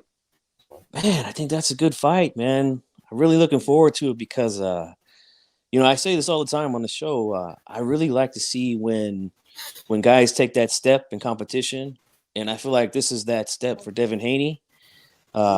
So I really want to see, how he does against Jojo Diaz. We had Floyd Schofield on the podcast a couple weeks ago, and he's been sparring with Jojo, and he says they got the blueprint on how to beat Devin Haney. So Uh-oh. I'm a quote him. He said this. Schofield's dad said this to us. He said, if JoJo listens to what I tell him, he's gonna kick Haney's ass. Look, we'll find out Saturday if that's true or not. We'll see. Oh shit. Who you got? Who you got, bro? Who you got? Tell me your picks. I want to hear him, bro. I think it's 50-50 right now, man. But I'll favor Haney just because I think he's naturally the bigger guy. Joseph Diaz is coming up a couple weight classes. But man, JoJo, I think he's gonna surprise a lot of people, man. I think it's gonna be one of those fights where a lot of people are gonna be thinking Joseph Diaz won. But I think the judges are probably gonna give the benefit of the doubt to Devin Haney. Kind of like how they did with Fulton. Like I felt Figueroa won that fight. Yeah, me too, brother. Yeah, I think it's gonna be something like that. A little bit. Yeah. Yeah, man.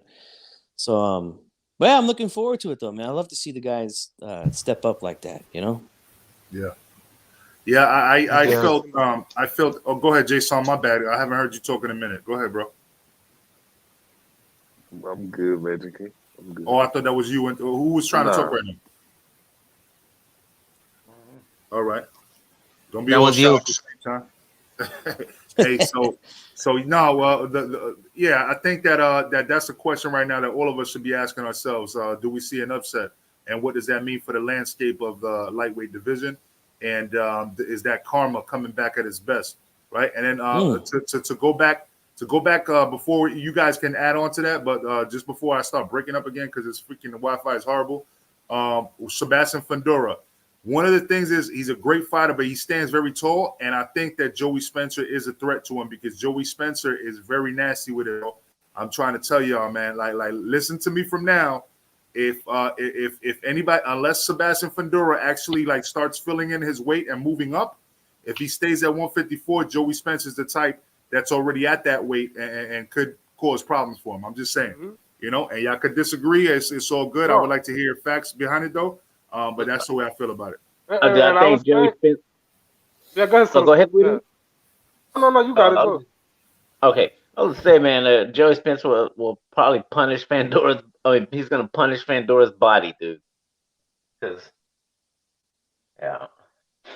man, he can't. Oh, my bad.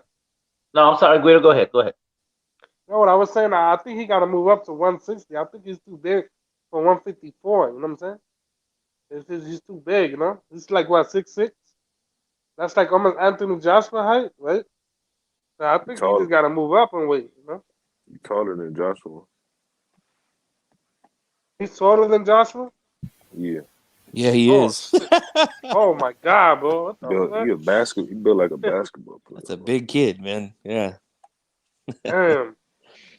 He's multiple world champion, different weight classes. Damn. Yeah, but hey guys, I'm gonna jump off here, man, because I'm fucking tired, bro. Yeah, I'm calling it a night too, man. Great talking with you always, brother. Yeah, man. I just want to say this real quick before I leave, man. The Monday night show is over. You know what I'm saying? By the time I come back, they'll probably have somebody else in that slot, which is cool. You know what I'm saying?